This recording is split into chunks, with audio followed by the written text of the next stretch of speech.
Hey guys, I am so sorry. I was over there messing with my hair, and I don't even know why I was messing with it because you can see it don't even look that great. Ooh, got a little thing on there. Okay, anyway, sorry I am 1 minute late. I am so sorry. Hope you guys are doing good. Hope you guys are doing awesome, and hope you guys had a fantastic week. Guys, what are we going to be talking about this Friday? I'm going to talk about embroidery pitfalls, okay? But before we hit that, want to make that announcement, okay? You guys know that we are doing the Christmas in July gift exchange, right? Please make sure you mail out those gifts by July 15th because on the 26th of July is when we are going to be going live and we're going to be doing our show and tell. That's the only announcement that I have, but I just want to make sure that you guys know. Now, some of you guys have reached out to me and said, hey, Jeanette, I know you're doing the Christmas in July. Are you still going to do the annual Christmas gift exchange? Yes, I am. Just because I did it in July does not mean that I'm not going to host the annual gift exchange during the holiday season, okay? The reason why I'm doing it in the holiday season as well is because sometimes folks are way too busy during the Christmas holiday and they just can't do it, right? And I totally get it, totally understand. So they don't want to feel that rush or anything like that, but they actually want to participate and enjoy the receiving of a gift from another crafter as well. So I decided after so many of you guys have reached out, I'll do it in the Christmas in July as well. Okay. So just wanted to put it out there. For those of you that are participated, please make sure that you mail out those gifts July 15th. If you do not know who you're supposed to be gifting to, please reach out to me. I will make sure you get that information.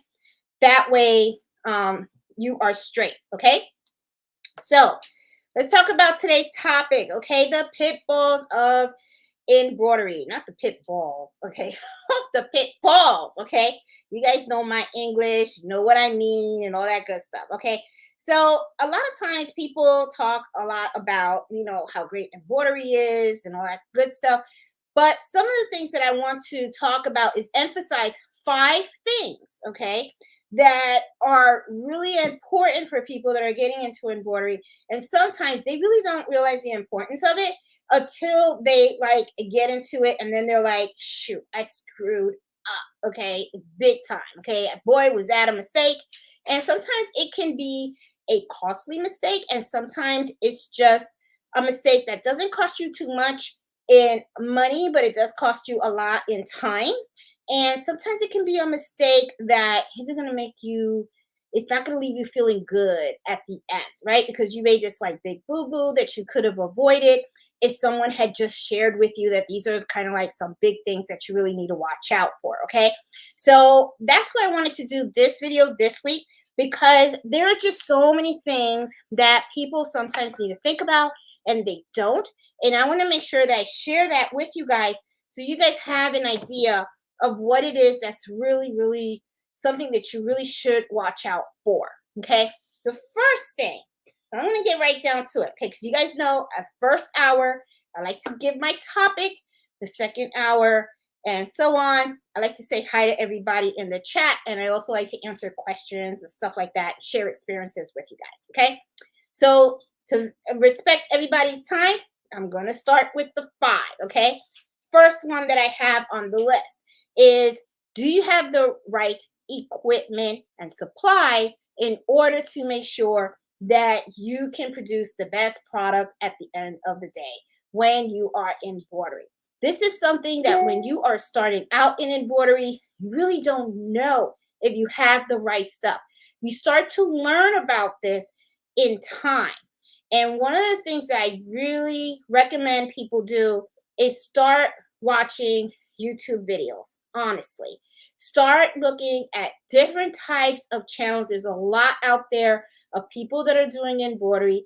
Take a look at the machinery that they're using, the equipment that they're using. And when I'm talking about the machinery and the equipment, I'm also talking about the supplies. What type of thread are they using? What type of needles are they using? What type of stabilizers are they using and stuff? Now, the reason why I say watch it is because not only are you trying to learn the technique, but you're also trying to get an idea of what type of equipment and supplies they are using to perfect their embroidery. That does not necessarily mean, I'm telling you right now, it doesn't mean that because you see me use a particular brand of embroidery machine or someone else using some type of brand embroidery machine, that is the machine you should be investing in. Okay. Nancy has a song on embroidery machines, and one of the things that she says in there, and I always say it all the time, is you gotta research and you have to really keep yourself in mind. I notice that is something that a lot of people don't do. What they do is they see someone that they kind of follow and they say, hey, they're using this machine, they're using this brand, and right away they jump on it instead of really sitting back, looking at the machine, trying to, analyze all the functionality that's on that machine, the functions, the way it works, the way, the types of products you can embroider, and get to compare it to other machines, and even think further as, what is it that you're looking to do, right? Are you looking to just do hats? Are you looking to just do baby onesies? If you guys have listened to me in some of the embroidery happy hour shows in the past, you guys have heard me talk about a girlfriend that I have that all she does is the baby bodysuits, the baby onesies, right? She likes to just go out there and buy the onesies. She enjoys doing those. That is a big thing for her. And she doesn't need a multi-needle machine. She doesn't need a really huge embroidery machine. So that she is a perfect example of someone who, likes to embroider, but she doesn't, she knows what it is that she wants to do. And because she is aware of that, she knows exactly the type of equipment and machinery that would work for her and her needs. So a lot of times people really need to sit back, actually say to themselves, okay, I know this is something that I want to do. This is something that I like, but then also ask yourself the strategic question, okay? Ask yourself questions further, like, well, if this is something that you want to do, what do you want to do it on? Is this, what do you want your specialty area to be? So that way, when you start looking at equipment and supplies and stuff, you actually know exactly what's going to help you for what it is that you're trying to do. Because what someone is doing might not be the same thing that you want to do. So you really want to be specific to yourself, your needs, and what it is that you want. The other thing, when you're looking at machinery, the equipment, and the actual supplies, one of the things that I always say is make sure that you're investing in quality products. Sometimes you will see products out there that may have a lower price, but in actuality, it really might not be the best quality to use.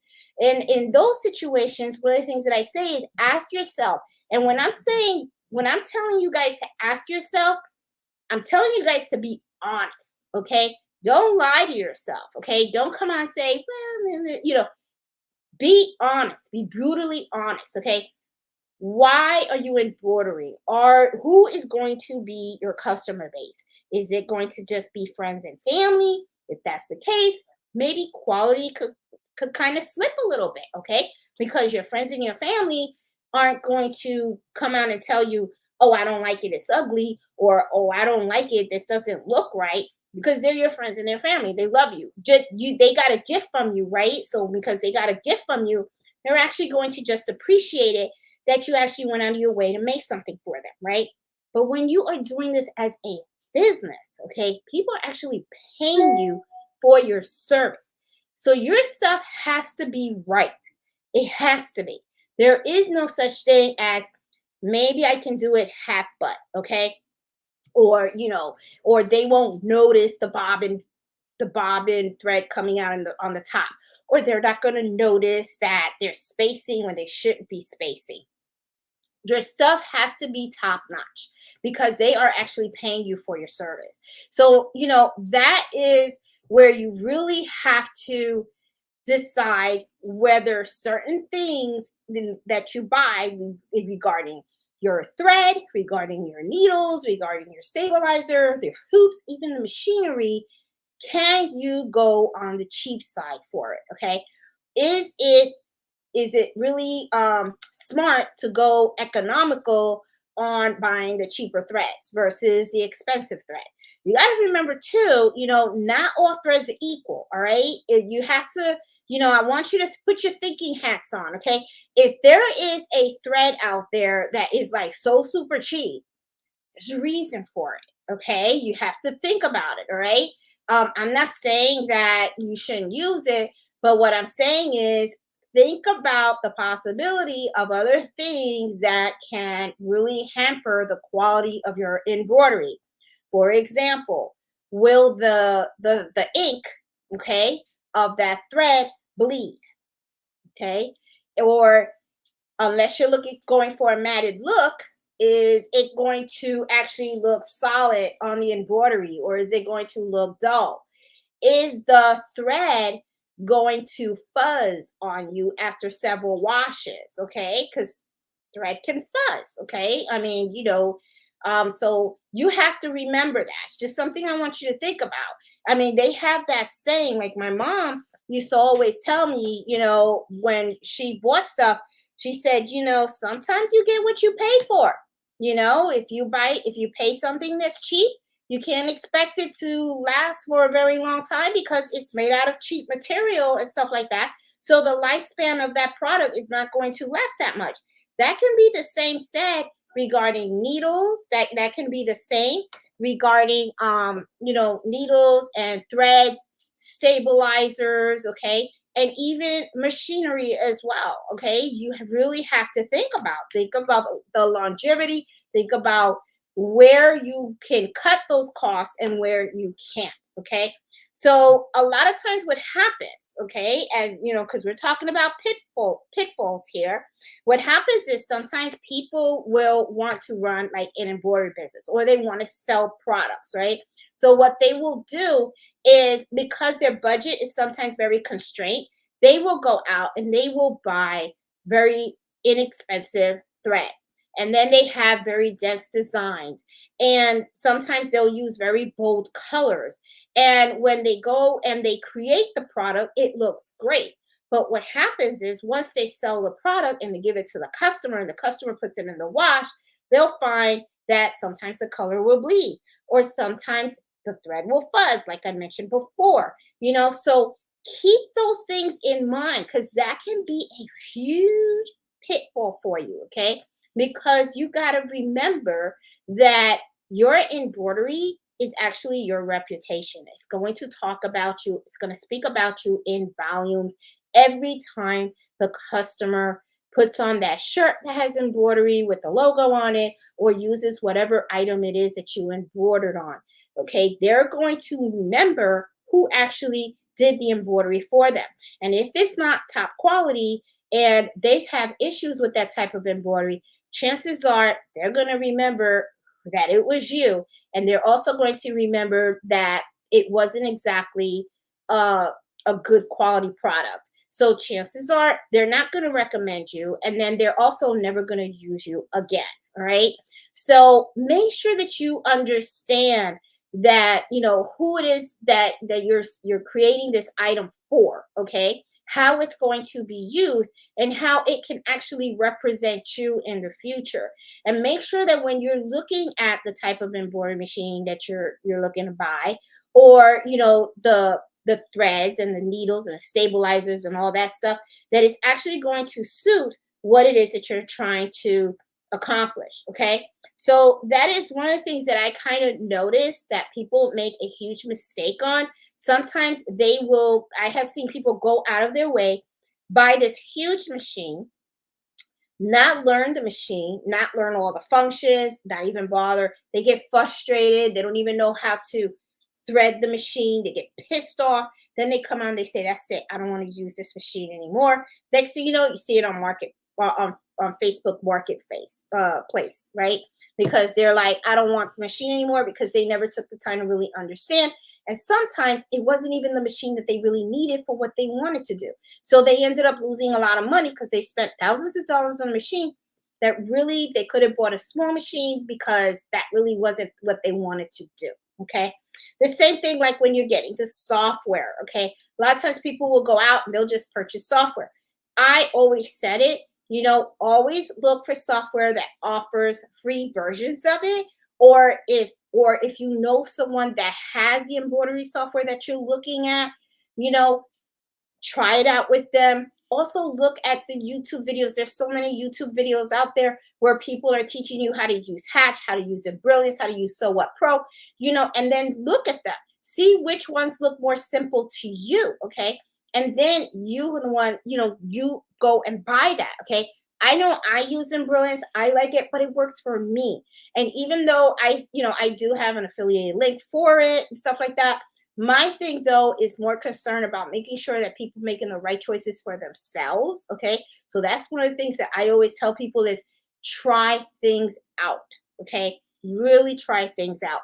Don't be afraid of, just, like, oh, I bought this software. I'm going to buy it because this person has it. No, buy the software because you understand it.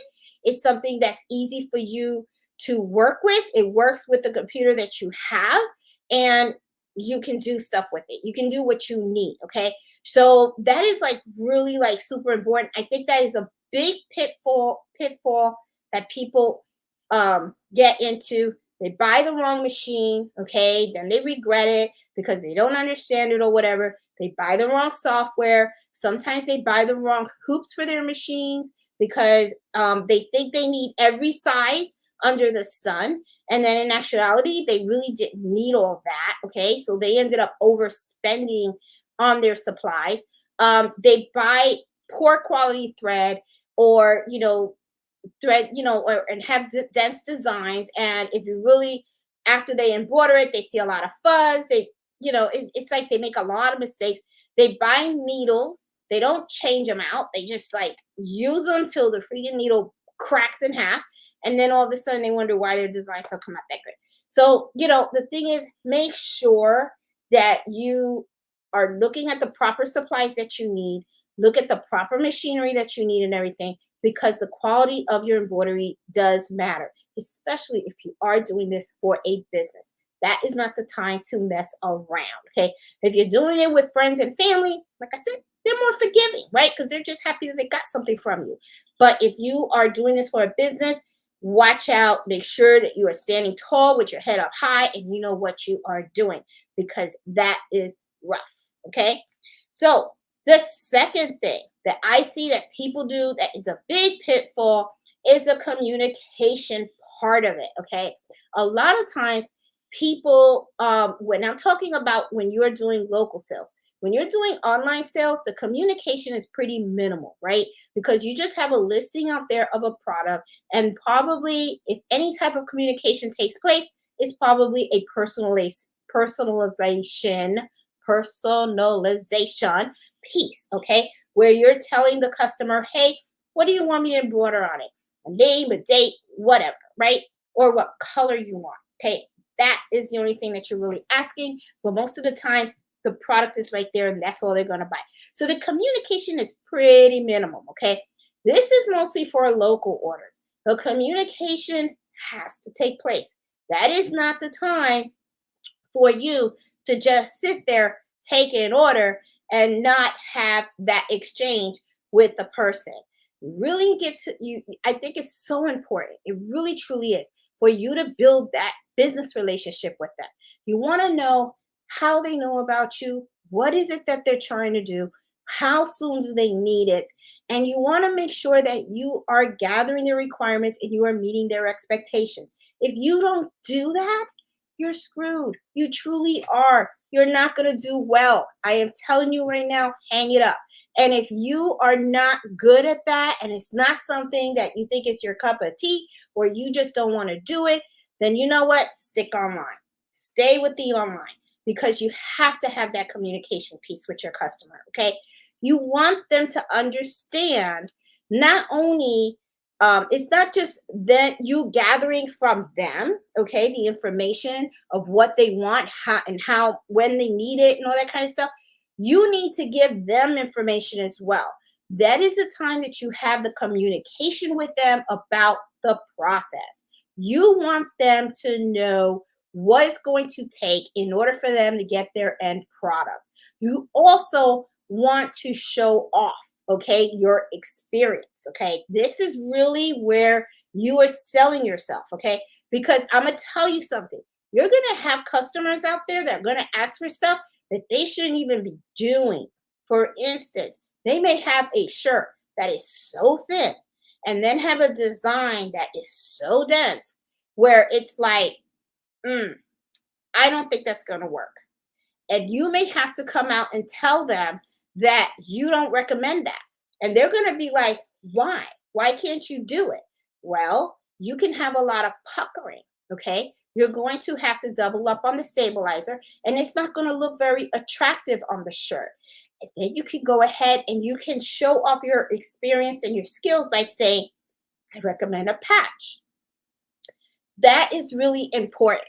I do have a video on my channel where I actually, I had two vests from the client. They wanted me to do their logo. The fonts were so small, and I knew that wasn't going to work.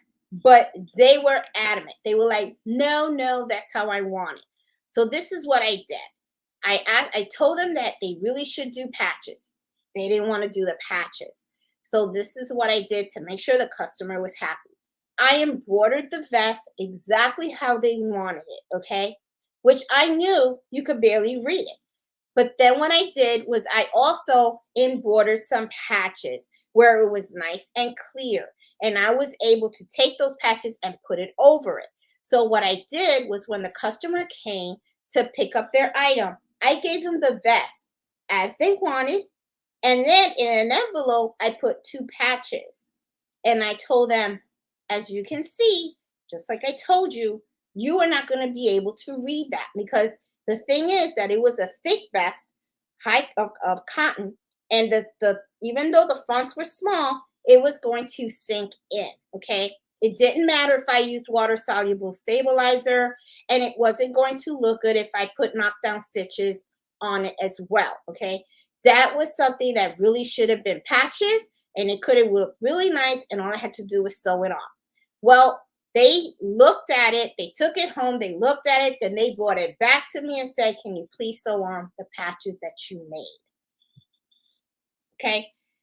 I'm gonna tell you something. That client continues to come to me for all types of stuff because they know. And you know what else happens? Let me tell you now. When they give me something and I look at it, I can tell them, "Yep, it's good," or "You know what? I really think you should consider this," because of the experience that they had with the first order they put with me, they took with me, where I came out and told them, "I don't recommend that. I recommend the patches." And they were like, "No, that's what I want," and whatever, right? We went through all that scenario. Well, now when I tell them, "Nope, this is how I really think it should look," and I give them a good explanation about the process and why I believe that it should be that way, they're like, "I trust you. I trust you. Do your magic." Okay. So it's important that that communication takes place. A lot of times, embroiderers don't have that communication. They take the order, they don't ask the questions, they don't ask about, well, what is it that you want to embroider on? What type of material is it? When do you need this item by? Do you have the design? Is it already digitized? Or do you need me to digitize it? You know, or it's like there's just so many questions, right? How are you going to use the product? I mean, if they give you clothes, you know they're going to use it over and over again. It's going to go through the wash several times. They're going to dry it several times. So you want to make sure that whatever you embroider on that product is going to be able to sustain all that stuff that's going to happen to that sweatshirt or jacket or whatever, all the washes and drying and all that kind of stuff, and all the wear and everything. You want the embroidery to last for the life of the actual product, the clothes, the jacket, the shirt, the sweatshirt, whatever, right? So that is so important. Sometimes what happens is people don't ask, they don't bother with the communication. And then what happens is the expectations are not set.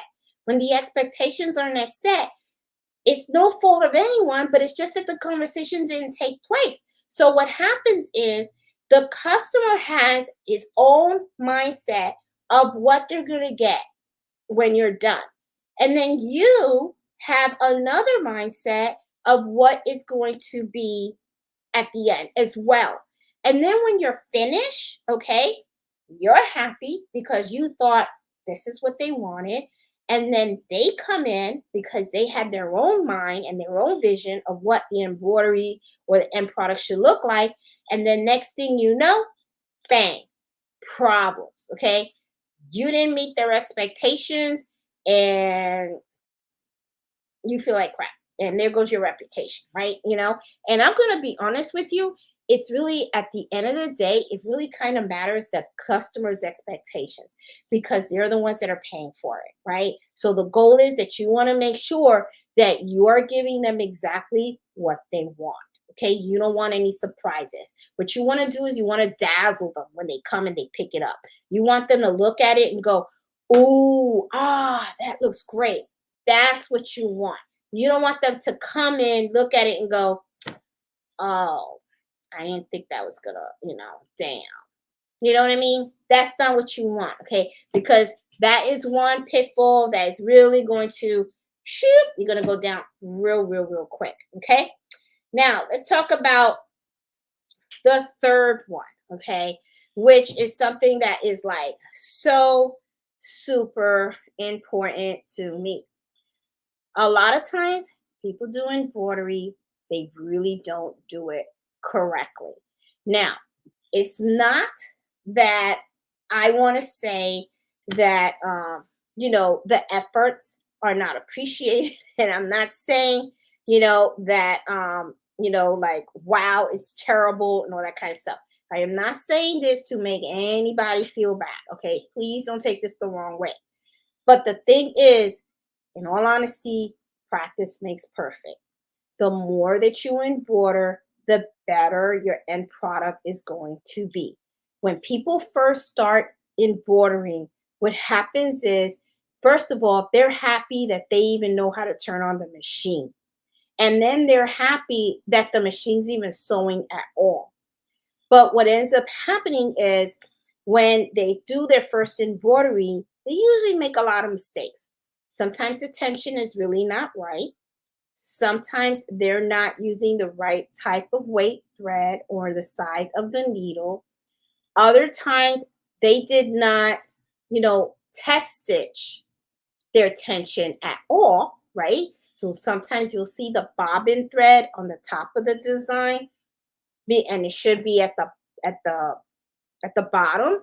Sometimes also they didn't use the right stabilizer, and because they didn't use the right stabilizer, the fabric sometimes shifted, or you get puckering, or it just doesn't look crisp, right?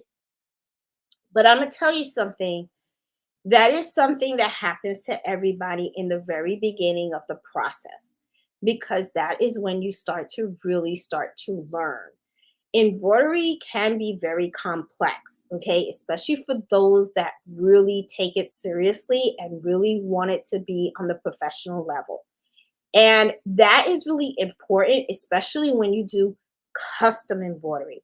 I'm not talking about the type of embroidery where you're just taking a product and sticking it in the machine and you're just pumping out a name. I'm talking about when you have to take custom designs, okay? You have to take people's artwork. You have to work with a digitizer. You have to have that digitized. You have to test stitch it several times. You have to really think about the type of design that it is, whether it's dense or not. You have to look at the stitch count. You have to look at the stabilizer that you're using and the brand of stabilizer, the weight of stabilizer, same thing with the fabric that you're going to actually be embroidering on. And you also have to look at the size needle that you're using, along with the weight thread that you're using as well, okay? Those are a lot of things that you have to take in consideration when you are embroidering on the professional level. Okay. So as you start as embroidering, you're going to have to build that skill set. Okay. And a lot of times what happens is people, it depends on what it is that you want to do, right? But if you are not practicing and you are not really serious about learning about different weights of thread, different types of design, how to do custom, when to use certain functions like color sort. Last weekend, I did color sort. You know, you have to really, really think about these things, okay? The thing about also embroidery is that it's not pressing a button. There is a lot of homework that goes into it. You got to be serious about the homework because that homework is really going to affect the end product, okay? So if you don't do the homework, you're not going to come up with good quality, all right?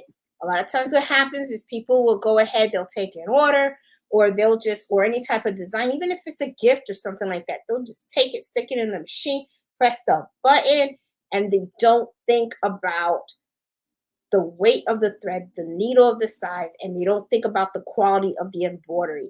If you, like I said before, if you're doing it for friends and family, it's really not that big of a deal because they're going to love it because it came from you. But if you're doing it for customers and you're doing it to sell on the side and stuff like that, you better think about that because nobody likes spending money and then getting something and it doesn't meet their standards. I mean, it's like, it's a big way to lose customers and all that kind of stuff. So I really think that's like super important. You know, people really need to make sure that you know how to properly embroider stuff. Okay. You know, there's a lot of different types of embroidery out there, a lot of different designs. I mean, I'm talking big ones, small ones, medium, different techniques of embroidery. You need to make sure that you know what you're doing because that is like so super important. Okay. Um, let's see. Now let's talk about number 4. I'm going pretty fast. It's like a half hour and I'm already at number 4. This is another thing that I know a lot of people struggle with. Okay, I get this question all the time, even though I already did videos on it and stuff. I still get the question. I still see it getting posted and all that kind of stuff. The pricing. Pricing embroidery can be kind of tough. Okay, there's so many factors that go into it. But I'm going to tell you another thing that really goes into pricing embroidery that I haven't really heard people talk about too much about. Okay, and I'm going to share this with you. Okay, when you are pricing embroidery, we have talked a lot in the past about the stitch count. We talked about your time. We talked about the thread count. Yeah, thread count, your time, materials, right? We talked about, you know, using your stabilizer and all that kind of stuff and everything. Now, I want you to think about something. You know that there are different types of embroidery, right? You got 3D embroidery, okay? You got regular types of embroidery that are dense, some are sketch. You also have applique designs. Now, these embroidery also come with their own type of specific costs as well, okay? And their own specific techniques. Knowing that, don't you think that depending on the type of embroidery that you're doing, you should have your own pricing for that as well? Now, I'll give you an example. Let's say that I have just a, you know, let's take a handkerchief, right? And someone says, I just want my name on it. Well, right now, I'm going to hoop that handkerchief with the stabilizer, and I'm going to put it in the machine, and I'm just going to spell the letters of the name, and I'm just going to embroider it. So what are the costs? It's the machine, the stabilizer, the handkerchief itself, and the thread I used. So let's say we give it a price, whatever number you choose. Think of that in your head, okay? Now, you're going to come to me, you're going to say, I have this handkerchief. I want my name embroidered on it, but I want it in 3D format. Okay, let's talk about that. You're going to have your stabilizer again. You're going to have your handkerchief again. You got your machine again. But what else do you need? You can't use regular fonts. So that means you're going to have fonts that are digitized for 3D. You can't use regular font designs for that, right? So once you have that, let's say you have the set and you don't have to digitize anything. Because think about it. If you had to digitize something, that costs money, right? But if you already own the fonts, let's say you own the fonts, okay, and that didn't cost you any extra, and that's fine. But guess what? Now you have to get foam, right? And you can't just get any foam. You got to get the right foam for that actual particular font. Some fonts are designed for 3D for thicker foam, and some for the thinner form. You know, you have different sizes of the foam, FOAM. Okay, and depending on the letters that you have, that will determine the foam you need to use. So, do you think that foam was free? No, it's not. It's gonna cost you money. Okay. Now, you go ahead and you got the foam, you got your fonts, you got your machine, your stabilizer, and your handkerchief. You stick it in the machine, you embroider it. Do you think you're done? No, you're not done. Now what you got to do is you got to remove the foam. And then guess what? There's another process. You got to clean it up.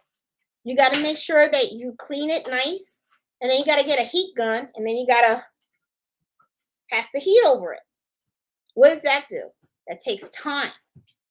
So question, are you going to charge the same amount for a 3D name on a handkerchief than you would for a regular name on a handkerchief?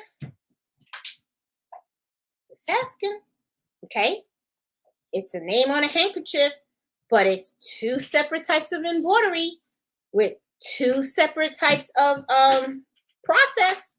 So are you going to use the same name? I mean, the same price? I'm going to tell you something. The answer better be no, okay? Because if you say yes, you're going to lose money real fast. Let's take it a whole other level. Same example. We already did example 1, where you had a handkerchief with just a name. Example 2, you got a name, 3D. Let's look at example 3. I want my name with applique. Okay. Machine, your handkerchief, your stabilizer. Now you need fabric. Now you need heat and bond. Okay? You need to make sure that you have the fonts in applique design. If you have it in the library already, awesome. There's no additional cost to that, right? Because you already own it, right? So you're just using what you own. But if you don't, there's an additional cost. So let's talk about this. What does applique involve? It involves a, what is it? The first stitch, placement stitch. You gotta run your placement stitch. Then you have to take your fabric. You gotta use heat and bond, don't you? Because you want it to last. You don't want any fraying, right? So you need to place heat and bond on there. After the heat and bond wasn't free, okay, you had to pay for that. So then you put the heat and bond, then you lay it down after your placement stitch. Now you're gonna tack it down, right? So after you tack it down, then you run your satin stitch. So let's say you go ahead and to save time, to make it quick, I'm going to do a color sort because I'm using the same fabric throughout the whole thing, right? Let's just make it simple. You think that takes time? Absolutely. Absolutely. Okay. And then after you have your knockdown stitch, the knockdown stitch, then you have your final stitch, but you got to cut it.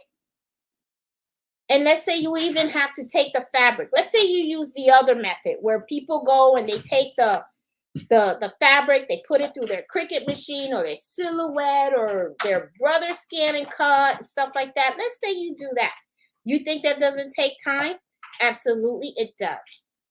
It does, because you do have to measure it, right? And then you have to put the fabric on the mat, and you have to put it through the machine, and then you have to cut it, then you have to take it out, and then you got to place it in. So do you think that you should be charging the same price as you do for the 3D, as you do for the 3D, and then or the plain? Absolutely not, because the fabric wasn't free. The heat and bond wasn't free. Okay? Everything else wasn't free. All right? So you have to think about this stuff. This is not stuff that, is very cheap. This stuff takes time. It costs money. You have to price accordingly. I see a lot of times people will come out and say, this is my standard price. This is how much I'm going to charge. And they don't think about the details. They're too quick in spitting out a price. Hey, Jeanette, how much is this? Oh, it's just $10. Then guess what? I spent $15 or $20 in materials alone. You think I made money when I should have just shut up? How much is this? Oh, what is it that you want? Okay, let me call you back tomorrow because I have to research it, and I'll tell you how much it's going to cost. That way you can see what the stitch count's going to be. That way you can see the type of materials that you need and how much the cost of all that materials, how much time is it going to take to actually create that product, and make sure you price accordingly. A lot of times people don't do that. They just go and they just shout a number, and then next thing you know, it's egg in your face. Mellow, you're making a lot of noise with that bone, boo-boo. He has bones. So think about the pricing. That is like the biggest pitfall that I see people do all the time. The other thing that I see people do is sometimes they're trying to sell something, right? And then what they do is they look to see who else is selling the same product, and then they go, oh, they're selling it for $25. I'm going to sell it for $20. Okay. I understand that a little bit. I understand that mentality a little bit, okay? But I'm going to tell you something to think about, okay? Sometimes just because you lowered the price doesn't mean you're going to make that sale, okay? And I'm going to tell you why. Quality matters. That's why, okay? People will spend big bucks on good quality stuff. You see it all the time. There are people that shop at Walmart. There's people that shop at Target. There's people that shop at Lord & Taylor. There's people that go to Neiman Marcus. There's a reason, okay? Maybe it's the name brand. I don't know, okay? But don't think that people will think twice about spending their money on quality stuff, okay? If somebody's selling something for $25, and then you say, I'm going to sell mine for $20, you might get that sale. You might not. Okay. I know me personally, when something's important to me, and especially if I'm buying a gift for somebody, and I want to make sure that, I'm sorry, he's like getting on his bone. And I want to make sure that gift is super nice. I have no problem spending the extra $5 to know for sure that I am getting a good quality gift for that person, because it's important for me, all right? I will look at those reviews, all right? I go to Etsy and I like to buy stuff for people all the time, but I always look at a shop's review. And let me tell you, if you sell your stuff at $20, real cheap, let's say you do that and your stuff is quality, okay? I'm going to tell you right now, that means you're making less money, okay? Because, or if you're making anything at all, because you got to make sure you price it, because I hope you're not embroidering for free, because I know I'm not, okay? I mean, it's just, be very careful when you're playing that game about the low, I think they call it lowballing somebody, okay? When you're trying to lowball somebody and stuff, you could be lowballing yourself, because you're going to be making less of a profit on your items. And at the same time, you could kind of indirectly be letting people know my stuff is really not top notch like the other person too. Okay. So just be careful of that. Okay. You want to make sure that you are pricing it where you are making the type of profit that you really want and feel that you deserve to make. You don't want to do it so that all of a sudden you feel like you're working for free. Do you know what I'm saying? So I hope I'm making sense to you guys. I'm not saying to go out there and put all your mellow. I'm not saying to go out there and put all of your embroidery products at $1,000 a piece. Okay, I'm not saying that. But what I'm saying is you need to make sure that you're not only reasonable to the customer, but you're reasonable to yourself. Always, always, always do that. Okay. Look, research out there and see what other people are pricing because you do want to be competitive, absolutely. But you don't want to do it to the point where you are doing it. I'm sorry, I'm just messing with his bone a little bit because he's really biting the bone, Mellow. And oh my god, poor little guy. He likes his bone. It's loud. His bone is loud. So you just want to make sure that you're competitive, but at the same time, you're not lowballing yourself too much, okay? And stuff. So the other thing also is the reputation, okay? Your reputation is really, really, really important. I cannot emphasize that enough. Anyone that owns a business know that reputation is everything. That is the thing that will keep you in the game. All right. So I always say, make sure that your products are top notch all the time. Please watch what leaves your door. If you know that you did something and that it's just not top notch, do it again. You may have even lost money by doing that product again. But I'm gonna tell you something. You're gonna lose more money if you let that thing walk out that door, because that's going to speak volumes about you and the products that you produce. I am telling you, reputation is so super important. Please protect that. Okay. Don't be afraid to turn down orders either. Okay. It's very, very, very important to not, to not take orders that you're not going to be successful on. Okay. He's a mess. You got to make sure about that. Okay. Take orders that are challenging because you want to get out of your comfort zone. Okay. That's important because you're not going to build your skill set by you doing the same thing over and over again. Once you perfect it, then that's fine. You perfect it. Okay. But don't be afraid to take on new challenges. But at the same time, trust your intuition. Just trust it. I have met people that as soon as they start talking to me, it's like you could tell it's a problem. This person's going to be a problem. Okay, this person, let me give you some examples when they're not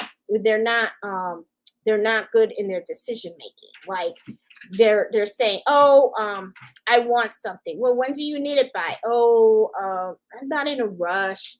That to me means you're not serious. That means that you could be wasting my time. And and I'll give you an example of this. Okay, like let's say real estate agents. Let's say real estate agents, right? Real estate agents, they make money off commission, right? So they don't have time to be hanging out with people that just want to see houses just to see houses. They're going to waste their time on people that are really serious buyers, okay? That because they need to make a sale. So it's really kind of like the same thing with embroidery.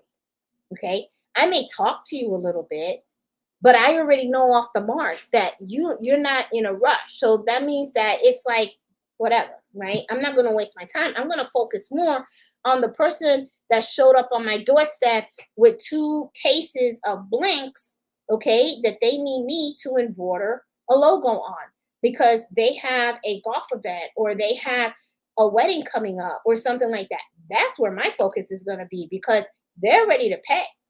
Okay. I'm not going to waste my time on someone who doesn't really know what they want or isn't in a rush or is trying to feel me out or something like that. I'm not playing that game. I'm just not. Maybe because I'm old and stuff like that. And sometimes people can get on my nerves a little quicker. And I'm just like, whatever. You know what I'm saying? It is what it is. Okay. I'm a more serious person, you know. I like to work. I like to get my order. I like to make sure I have a good understanding of what my customer wants. I want to make sure that we have a full understanding of what the expectations are, what the pricing is and everything, and I'm ready to work. Okay.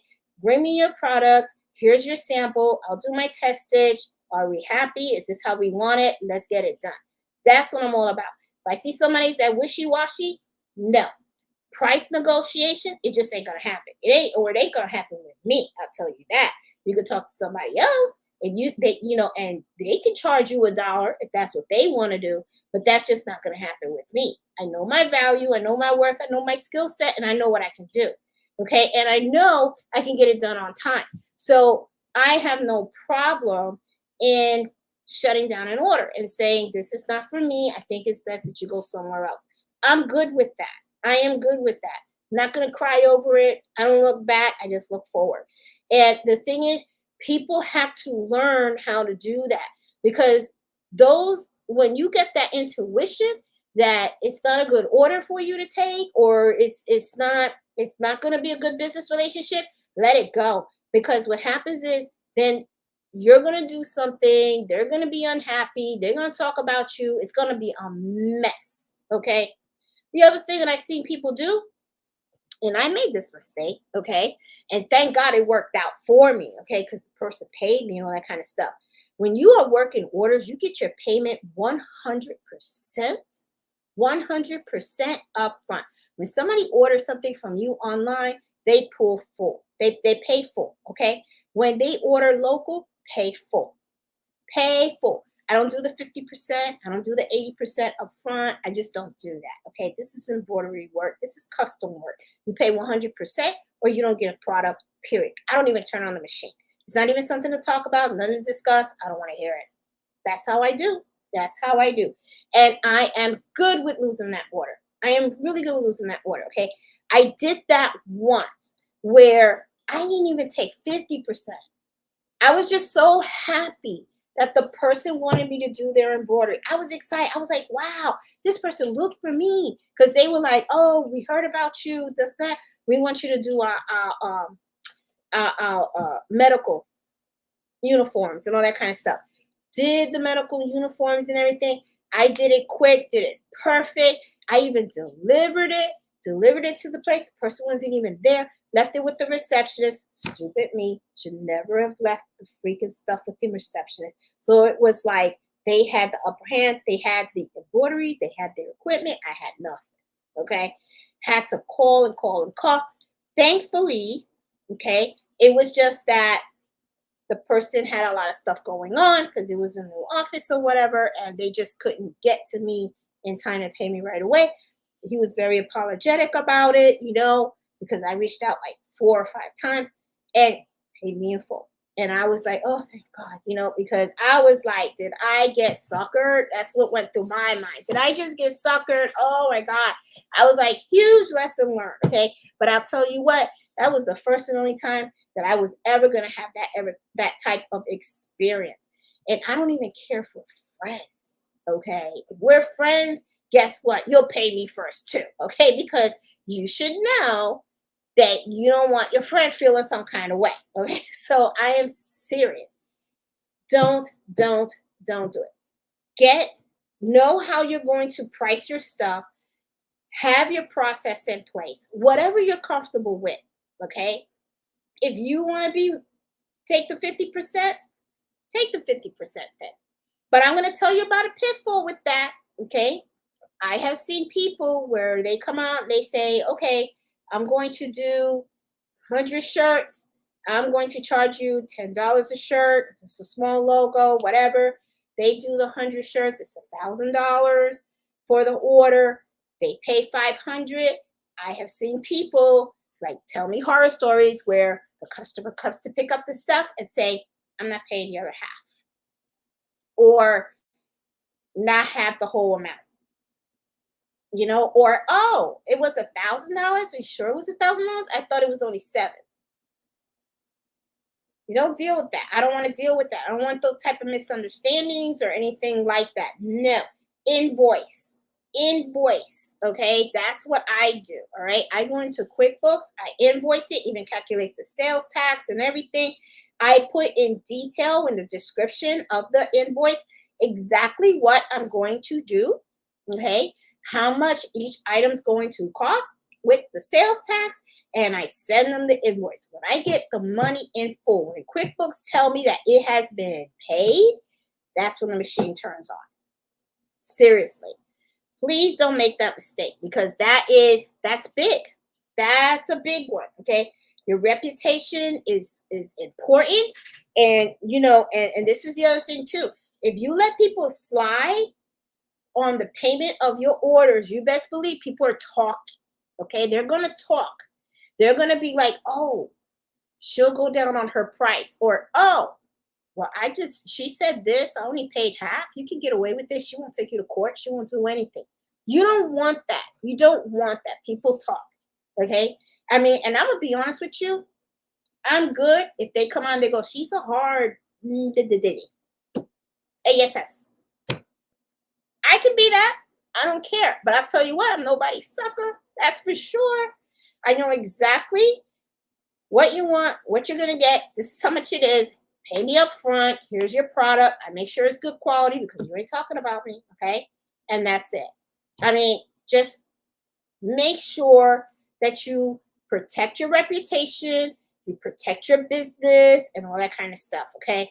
Make sure. All right. The other thing, and this is because I already talked 5. Okay. I'm going to talk about another thing.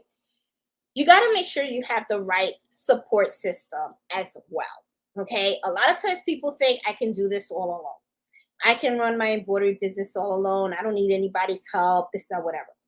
Now, Jeanette, what do you mean by support system? You mean somebody come visit you? No, I'm not saying that. What I'm saying is make sure that you have the proper support that you need for your equipment, your embroidery machine, because equipments break down. Okay. Make sure that you know exactly how you're going to handle situations when they occur, because the last thing you want for your machinery to break down when you're in the middle of an order. That's not going to be good. Okay. Because you got to finish that order. That customer doesn't care about your machine breaking down. All they know is they got an event coming up. They need that product. Okay. So make sure that you have a good idea about how you're going to get machine support. Also, build relationships with other people that are in the business with you, okay? With other embroiderers, okay? There's a lot of YouTubers out there, and some YouTubers are pretty particular about who they interact with. Others aren't. Some are super friendly. I actually talk with other YouTubers out there, and we share information. And there have been times when I've reached out to other YouTubers because I have an order and I'm not sure I want to take it and I need their advice. And I'll reach out to them for advice, and I'll say, hey, I got this customer that wants this, never done this before.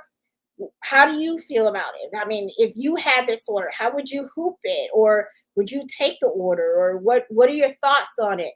The support is so important. And then also sometimes you can have like the machine can flake out on you, or something can go wrong and you just need to have another pair of eyes and stuff like that. I've been known to help people. I mean, I've had subscribers reach out to me and say, hey, I'm having trouble with this. And then they're amazed because I'll go in Facebook and I'll video with them and I'll say, hey, turn your phone around. Let me see the machine. Let me, so I can help you figure out the tension or see why it's not threading correctly and all that kind of stuff. There are people out there that are willing to help other people. Now, some people aren't, but that's okay. I mean, whatever. Everybody's different, right? Not everybody's interacting with other people. Some people are just too busy. It's not that they want to be mean or anything. It's just that they got other things going on, so they can't really assist like when you need them. But go to different Facebook groups. There's a lot out there. There's a lot of channels out there. Subscribe to different channels and everything. And read articles. That's another thing. A lot of times, people say, God, I don't know, something's wrong with my tension or whatever. just Google tension. Go to google.com, and then how do you fix machine embroidery tension or something like that. You'll see different articles out there, what kind of stabilizers to use. There's a lot of articles out there too. There's an article if you go to my Facebook group and you go to the links of the Facebook group, Embroidery Happy Hour Adventures. There's a guide there, and I have some articles that I post out there where they talk about different types of embroidery and different common issues and all that kind of stuff. So as I find articles, I always like to post them on the Facebook group because I know that's going to help someone.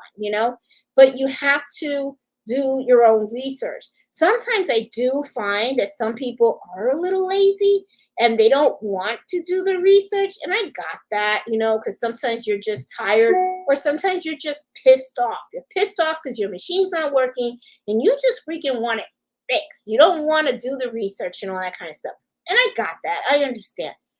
But at the same time, you have to also think, okay, you got to learn to do things yourself as well. So I'm not saying that excuses you from doing your own research and also trying to teach yourself how to fix things. But if there are times when you do all the research you can and you try to fix it and you still don't get it, please reach out. Okay. That is really, really important because that's going to help you grow. It really, truly is. It's not something that you can just learn real quick. A lot of times people say embroidery is easy. It can be, but the more in depth you go into to learning the skill, it does get a little more complicated, okay? And there is a lot of things that you can do. They got in the hoop designs, they got applique, they got sketch, they got dense designs, they got 3D designs. Then there's different like Melar and all that kind of stuff. There's just still so many different things. So what you want to do is you want to make sure that you have the proper support whenever you're doing embroidery designs, okay? So there's a lot of pitfalls that you should be really aware of, and those are the ones that I wanted to mention this Friday. You have to be really conscientious of them. Some may experience this. Some people are lucky and maybe don't experience it, but it's stuff that you really need to really think about it because, like I said, you want to be successful. You want to stay on top of it. You want to make sure that you shine. Embroidery is such a beautiful, to me, it's a beautiful craft. I think it's art. I really do. I think it's like another art form because what you're doing is you're taking thread and you're applying it on products and you're turning those products into really unique things, okay? Especially when you do the personalization, because what ends up happening is that kind of product is special, right? So you're giving it extra meaning. So it's something that I really think is like really, really cool and special. Not a lot of people get into it or like it and really kind of stay into the field. I notice that a lot of people, what they do is they start because they have an interest, right? They're curious and they're like, oh, this looks easy. They get into it. They spend a lot of money and equipment and all that kind of stuff.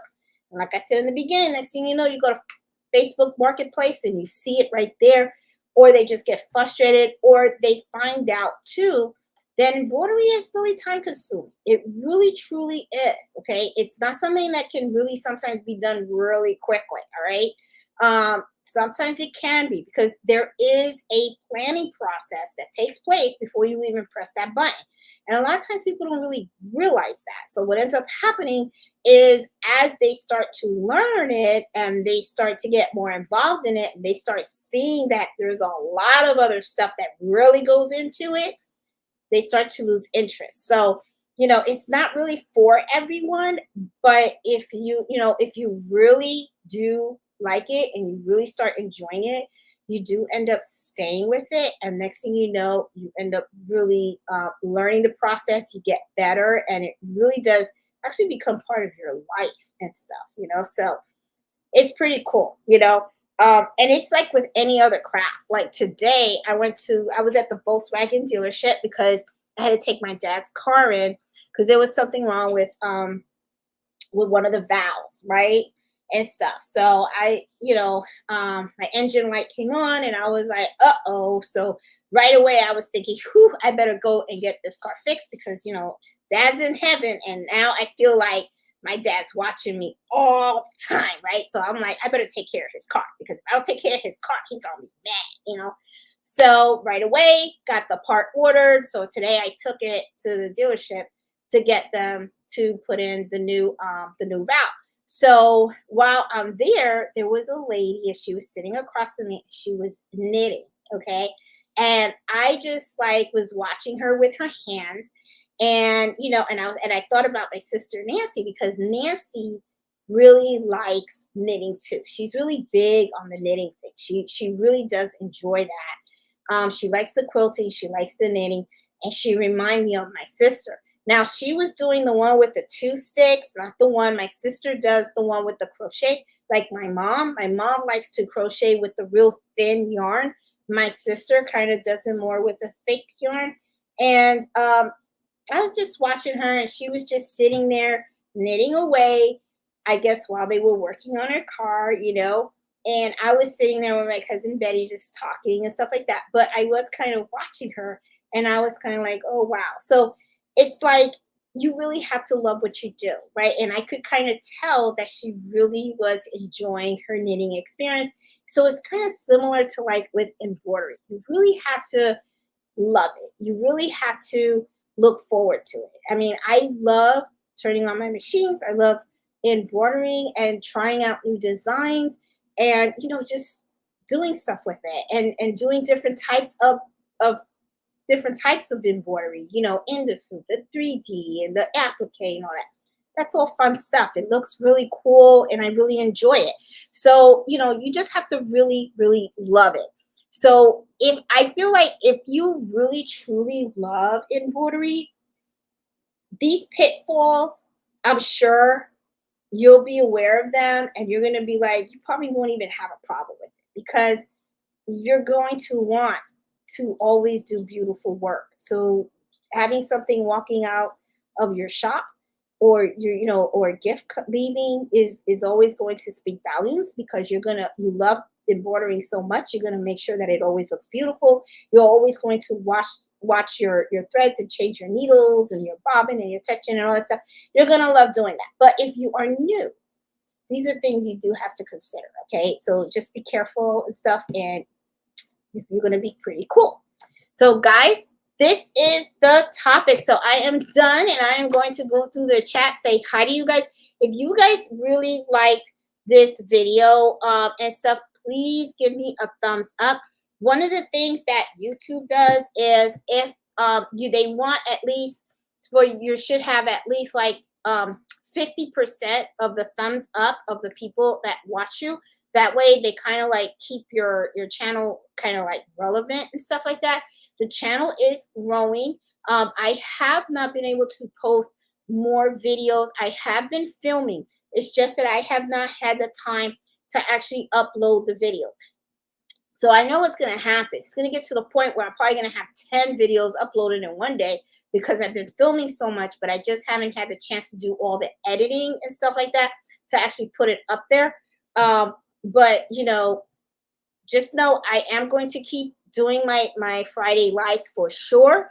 I am thinking about changing the Friday lives a little bit because one of the things my sister was telling me was she was like, how come you don't do projects? You should do projects Friday nights because I know she does projects sometimes on her live. And I thought about that and I was like, she's kind of right. Maybe I should do that. I don't know how you guys feel about that, but in the comments, let me know if that is something that you would like to see me do on a Friday night, because I could probably do like maybe a project a month or something like that. Because I know that there have been times when people have asked me to, ask me, do you have a video on this? Do you have a video on that? Usually when it comes to the projects, I just kind of like to like do the project, videotape it, and then upload it because it's more on I want to teach you how to do it. On the lives, usually I just kind of do it kind of like just having conversations with you guys, right? And I like to kind of like talk to you guys about my experiences with running an embroidery business and some of the things that I've come across and all that kind of stuff.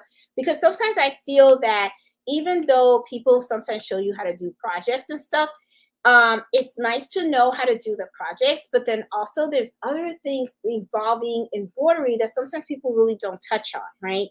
And sometimes it's about like the experiences that you go through, like, what are the, terrible experiences you've had when work with um, getting custom embroidery, or dealing with customers and different ways to communicate with them, or your experiences of running an online shop with embroidery, pricing and all that kind of stuff. That stuff is important too. So I kind of figure I would probably try to mix it up a bit. I don't know how long I've been doing these lives. I think I'm going on 3 years of every Friday with hanging out with you guys. But I do want to expand it, and I want to make it more informational for you guys, because I want these to be valuable. I want folks that, not just to hear me talk, but I want you guys to get something from this. Okay. I want you guys to come on and go, oh, okay, she mentioned this. Maybe I should give this a shot. Or, well, you know what? That's a point of view that she brought up that I didn't think about. Or, and even help you with your confidence level as well. Because that is one thing that I do notice sometimes people will come out and say, I brought the embroidery machine, it's in the box. Sometimes they're afraid to open it. I'm like, open that box. Don't be afraid of those mistakes. So I really want to inspire people to do well, enjoy it, make the most out of it and everything. But I want to also teach you guys as well on how to do different things also, because I feel like there is more than enough for everyone in this world. I truly, truly do. And I feel like if I can just help one person out there with whatever it is, then this was all worth it to me. That's just how I see it. So anyway, I'm gonna go. You know me. I like to say hi to everybody, and then I also like to answer any questions that you guys might have on the chat and stuff like that. But like I said, please give me the thumbs up, because it really helps the channel a lot. And it helps YouTube with my algorithms. Okay, you guys know my Spanish is a mess. So I really appreciate the thumbs up. And if you're new to this channel, really haven't subscribed or anything, please consider subscribing, because that helps the channel as well. And hit that notification button, because that way, whenever I put in a new video on how to embroider certain things, then you will get that notification. So that way, when you have time, you can go and take a look at that video. Okay. So let me go down. I see Peggy, Rosie, Emma. How you doing? Hey, Nettie. How are you? And Nettie got a lot to see. Handsome Mr. Mello, Fred, and Carlito. Hope you all doing good. We are. I'm in love with Mello. Let's see post of him. Such a sweet fuss. Looking forward to tonight. Thanks, Nellie. Hey, Miss Shirley. How are you? I hope your Etsy shop is doing good. You guys don't know, Miss Shirley got a Etsy shop. I think she opened it about a month ago. That's actually the name of her Etsy shop, which is Shirley Threadwork. Please check it out. Please check it out for sure. She got some beautiful stuff on there, and I have to place an order soon too and stuff. Let me see. Let's see who else we got here. We got Cindy. We got Robin, Quilt Basket. How are you? And Robin, I think that's your channel as well, right? Don't you? Isn't that your channel? It sure is. Okay. Yes, that is. I think this is her channel. And I also like, just so you guys know, I do like to give shout outs to all the people that are YouTubers and also have channels and Etsy shops and everything. I like to support other entrepreneurs. I really do. I think that's important, that we support each other and stuff. Whew, that sun caught in my throat because I talk too much. So watch Robin as well. Hey, Judy, how are you? Hey, Miss Hemmings, I see. McKee, hey, C. McKee. Hey, Beth, how are you? Sorry, guys. Hey, Miss Max. Hey, Christina. Angela and Stitches, how are you? Hey, Nancy. Hey, Iris. I see Sassy. Ooh, Arizona is hot. sorry, in here in Virginia, we had a heat advisory as well. So thank goodness, yeah, we kind of stayed indoors today too because it was a heat advisory. Tomorrow though, I think it's gonna be just as hot tomorrow. But tomorrow I'm gonna have a tea party. So I'll take pictures and stuff and I'll post that on there. But yeah, I'm doing tea time with my cousin Betty. So she's here visiting me and stuff like that. So I'm pretty excited about tomorrow. That's gonna be pretty cool. Hey Pam, how you doing? Thank you, Pam. I appreciate that and stuff. Hey Judy. Let's see. Hey Irene Baker, how are you? How you doing? Hey Tammy. Hey, Marsha Frost, how are you? Hey, Debbie, I see Pretty Eyes. How you doing? I know Florida's hot because I believe Pretty Eyes. I think you're right. You live close to my mom. I think so. Hey, Darlene, how are you? I see Rita, Judy. Hey, Netta B, how are you? Jenny Owens, how you doing? Hey, Carol, how are you? Let's see. Oh, there she goes. Marsha said, I took multiple classes at different shops, embroidery and serger classes. And you know, it's really, I'm serious. You know, guys, this is another thing because Marsha just said that.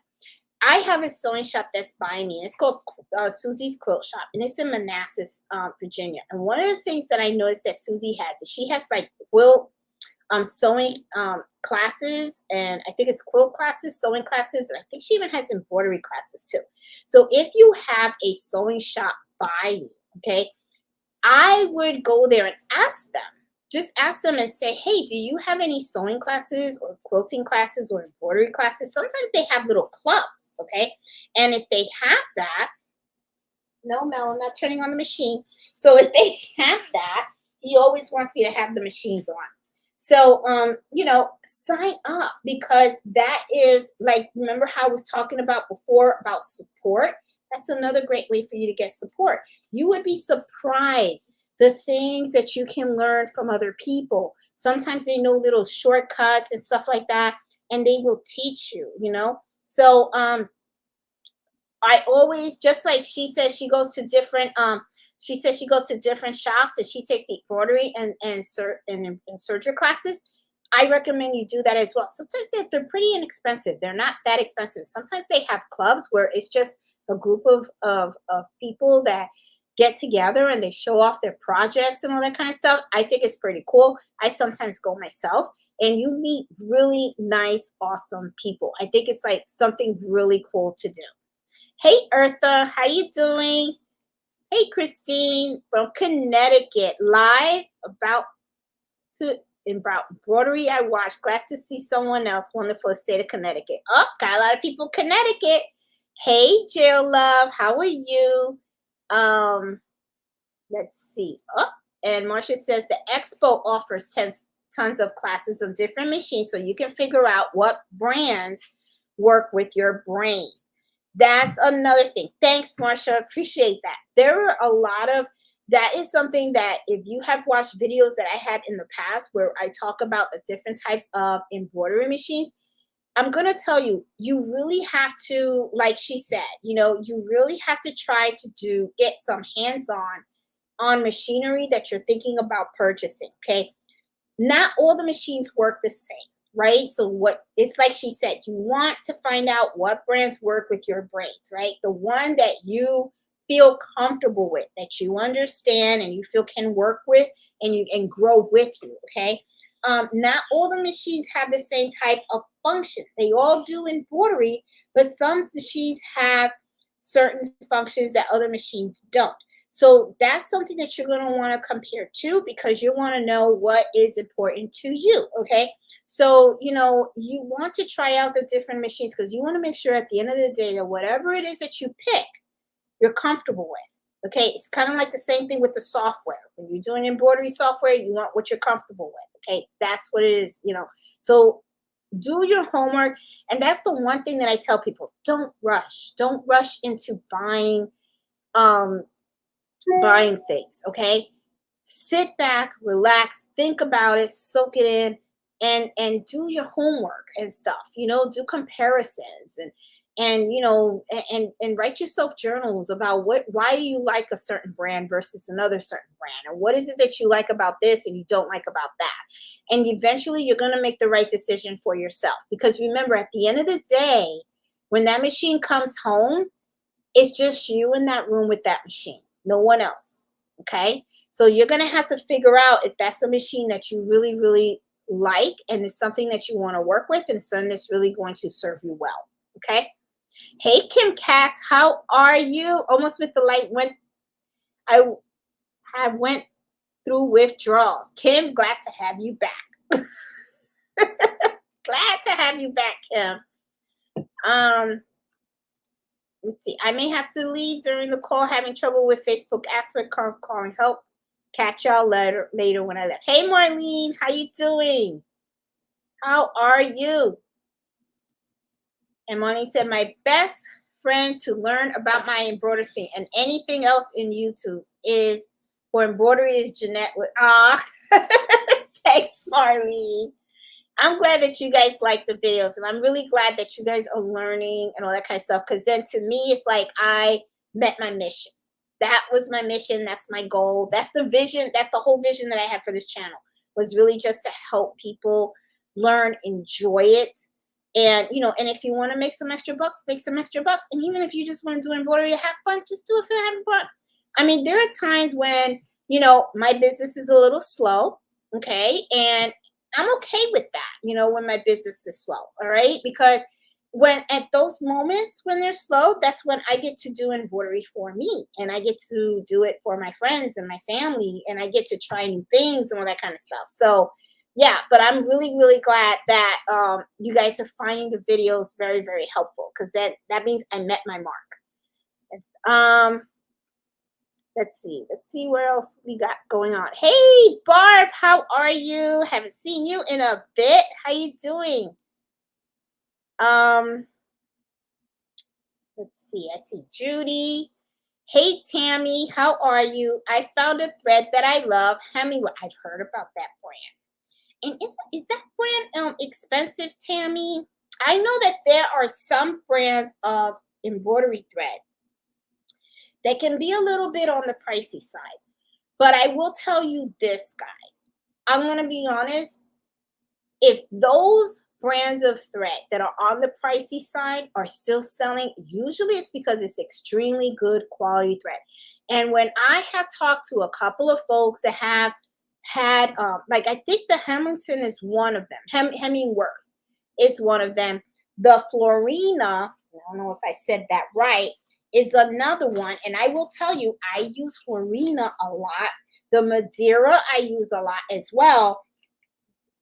They are a little bit on the pricey side, but I'm going to tell you, it takes, and this is it, just in case I didn't say the name right, I just want to show you guys the brand.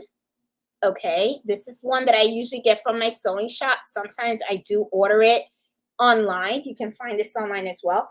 I do find that the type of quality of embroidery thread that I use does significantly improve the outcome of my embroidery designs. Okay, because like I said, sometimes I found that when I use the cheaper thread, I sometimes find that the thread can kind of fuzz a little bit. You get like little lints, little lints and stuff. So just be careful about that, because at the end of the day, for some designs, you can get away with that. If you're just doing names and stuff like that, then you can kind of get away with that and stuff. It's not really a big deal. But sometimes if you're working on business owners' shirts like polos, and they want to do their business logo on the shirt, I wouldn't use real cheap thread on that, okay? Because chances are they're paying big money for those shirts, and they're paying big money for you to embroider those shirts. You want to make sure that they have a good quality item at the end, that it lasts. So in those situations, just be careful. That's all I'm saying. I'm not saying some thread could be very affordable and good quality, okay? But I have to be honest, when I am working on with another small business owner, and they need logos and all that kind of stuff, I stick with Madeira and Florina. Okay, those are the two that I use. Okay, I do use sim thread. Okay, I never had a problem with sim thread, but it usually depends on the design. Okay, if the design should have a really nice shiny look, like the Florina, if you can see, I don't know if you can really see on camera. I think you can, but if you look at it, see how the shine is on this. Okay, this is very good top quality thread. Okay, this really truly is. So if it is a design that is really like gotta stand out, stuff like that, and the shirt and all that, I need it to look expensive looking. This is the brand that I will go to. Okay. Now, if the design kind of calls for like a matted finish, right? Something that they don't the customers doesn't really want that really nice shiny look. They kind of want it matted or something like that, then I will go with Madeira, okay? Or I'll go with Sim thread. So just, I mean, when you find a thread like Tammy, like she says she loves the Hemingworth. That's her go-to. You gotta really think about that. Okay. Think about the brand that really works well, not just with your machine, but with your end products. Okay. And sometimes it depends on how the customer wants the end product to look. That's gonna determine the type of thread you're going to use as well. Okay. So all I'm saying is start studying the brands and the quality of the thread. Okay, that's really, really, really important. If you are embroidering stuff that is pretty inexpensive, it's not that important. It's something that, if it just lasts for 1 or 2 years, is fine. Then yeah, I would go with the cheap thread. But like I said, it just depends. Okay, it depends on what it is that you're doing and what the expectations of your customer is, and what is it that you can get away with. Okay, you can get away with the cheap thread. Shoot, well, why would you spend all that money, right? If you can get away with it. But if you need something of really good quality, um, spend the extra bucks because your reputation could be on the line, and that is not the time for you to be fighting over $5, $10. You know what I'm saying? Do what you got to do. You know what I'm saying? Because it'll be better in the long run. Hey, baby giant services, how are you? Let's see, who else do we have down the road? Um, Hey, Nora, embroidery. Oh, she says she doesn't accept client provided files. Some people don't. I sometimes do. Okay. Um, NorCal, this is how I look at it. If they provide the embroidery file, I still tell them I still have to test it. Okay. Because this is the thing. Okay. And I kind of agree with you. And I can see why you won't do it. Okay. Because I know where you're going with that. I agree with that. See, just because a customer got a file embroidered, okay, they got it digitized and stuff, that doesn't mean that they got good quality digitizing. Okay. Sometimes, there's a lot of digitizers out here. And a lot of people are just learning how to digitize. And some people are brand new into digitizing. And then you have some people that are very experienced digitizers. So just because a customer comes out and says, "Oh, I don't need you to digitize it for me. I have a file," and they'll send it to you, that doesn't necessarily mean that that file is golden. Okay. So what I usually do is I tell them I got to test stitch it. Okay. I'm going to have to test stitch that design. And then when I test stitch it, I take a snapshot of that and I tell them this is what it looks like.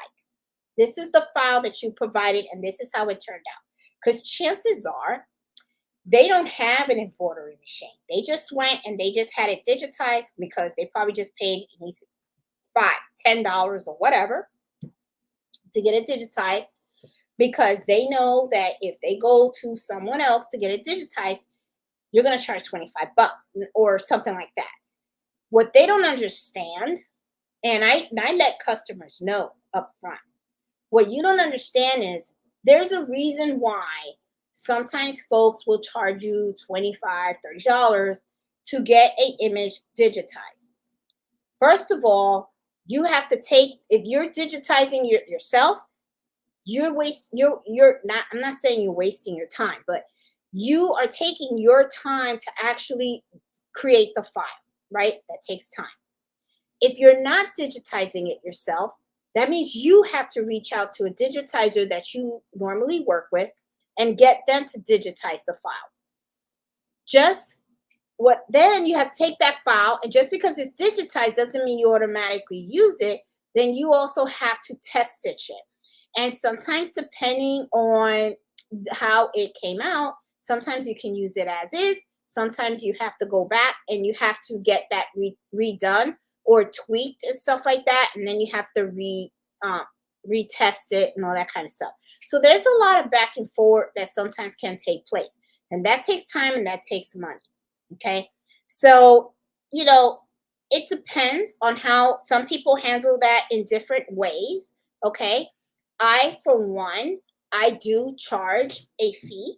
Okay, I make sure that the fee not just covers the cost of getting that file digitized, but also the cost of me testing it. Then I add that on to the price of how much it's going to cost. Okay, now you could do it one or two ways. Some people, what they do is they say, well, you have to pay for the digitizing first and the test stitch. Okay, and then we can talk about the pricing of your garment, or you can just add the cost of it to the order. I usually add the cost to the order, and I want to tell you why. Sometimes people will say, well, Jeanette, you're spending money on digitizing and you're doing the test stitch and all that kind of stuff.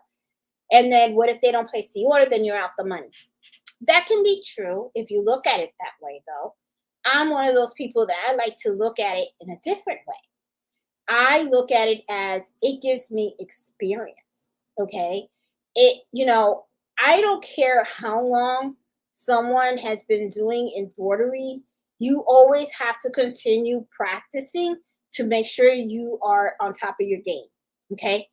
There are so many different types of designs and artwork that people ask you to embroider that you have to learn how to deal with different types of designs, how dense, big, small, different types of threads, needles, the whole gamut, right? So to me, it's an experience, right? Because I want that experience and I want to know that I can do it and stuff. So it's like, if I don't have a problem doing that. The other thing that I also do is not just the experience and the practice, but I actually take that test stitch design and I actually add it to my portfolio. So let's say I'm meeting with a customer and the customer comes out and says, can you show me some samples of some of the embroidery that you have done? That becomes part of my library. And so I can go ahead and I can open up the bag and I can put all of the logos of the different artwork and embroidery that I have done and put it on the table and have the customer look at it. So that way they can get an idea of the type of skill set that I have and see if I can be a good fit for that. So it does serve a purpose for me. Okay. So like I said, you can't win them all, right? You can't just like always expect that the money's going to be falling out of the sky and all that kind of stuff and everything. There's going to be times when you're going to make money, and then there's going to be times that it's not really about the money. Okay. So to me, I look at it as that's the time when it's not really about money. It's about upping my game, making sure that my skills stay sharp and growing my library of of things that I can display to show people what I do. So that's usually how I do it. But like NorCal said, embroidery, that they don't like to accept client provided files. There's a reason for it. And there are a lot of embroiderers that won't do that, and I totally get it. Why? Okay. Because what happens is, let's say that I have an embroidery file and I give it to NorCal, and then NorCal stitches it out.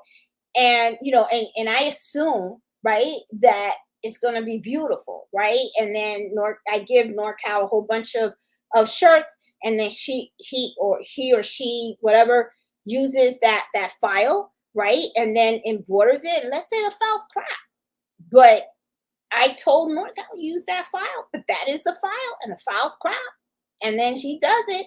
Well, who am I going to be pissed off at? I'm not going to be pissed off at the digitizer because I didn't get to test the design. I'm going to be pissed off at NorCal. So I totally get that mindset of I'm not accepting client provided files. A lot of people get burned by that. But the way that I get around that is I'll do the test stitch and I say, this is the file that you gave me and this is how it turns out. Do you still want to use it, or do you want me to go ahead and get it digitized? Because if you do, then this is how much it's going to cost. Or you can go with what you provided me, but no upfront, this is how it's going to be. And I'm going to be honest with you too. If I see that the digitized file that they gave me is crappy, I won't take the order.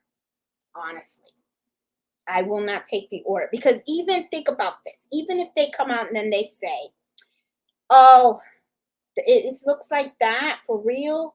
Okay, just do it anyway. You know what? At the end of the day, when they walk out with those shirts, they're going to blame me, because they're going to say, oh, she did it. I don't want anything crappy coming out of my shop. So honestly, I would be like, I honestly, no. Or I would go ahead, and this is another thing that I would do. I will go ahead, I will get that design redigitized, and I will add that cost to the order. That's it. And I'll just, instead of charging $15 a shirt to make sure that I get that money back for the digitizing and all the stuff to get it right, I'll charge $20 a shirt. That way I get the money back. That's how I would do it. Okay. That way I know for fact that they got their shirts, good quality and everything. And I probably won't even tell them that I have the design redigitized, and I won't give them the file either. They can keep the bad digitized file. And if they go somewhere else, they're going to get crappy shirts because it's a crappy file, because they really didn't pay. They, up front, unless they pay up front and they say, hey, then I don't mind giving digitized file. That's another thing too. A lot of times embroiderers, they don't want, they charge the digitizing to the customer, but they won't give them the file. To me, if you paid for the file up front, the file's yours. I don't care. Then I'll just give it to them, right? Because they paid for it. But if you didn't pay for the file, then no, the file stays with me. And if you want to get the stuff embroidered somewhere else, then you're just going to have to go to another embroiderer and have them redigitize it and pay for the digitizing from them. That's just how I do it. That's just me. Okay, let's see. Let's go down. Hey, Pearl, how are you? Hey, Barb, you need to know your business overhead numbers, cost of operation to run your electricity, insurance, etc., your hourly wage, plus supplies. Woo, she got a mouthful right here, but it's all true. Time to produce a product, all needed to be included in the pricing. Absolutely. She knows her stuff. Hey, Gailmore, how you doing? Hey, Nada, how you doing? Yep, we're too anxious to make a sale and lose the money. Yep, and that's what happens. That's what happens. Hey, Ozzy, how you doing? Hope you got your surgery working and stuff. I know that was the tension that was messing you up and stuff. Hey, Miss Parker, how are you? Hey, Lori, how you doing? And what does she say? I lost money when I started out, when the job was not good. See? Yep, gotta make sure that you know what you're doing. Hey, Kens, how are you? How you doing? Oh,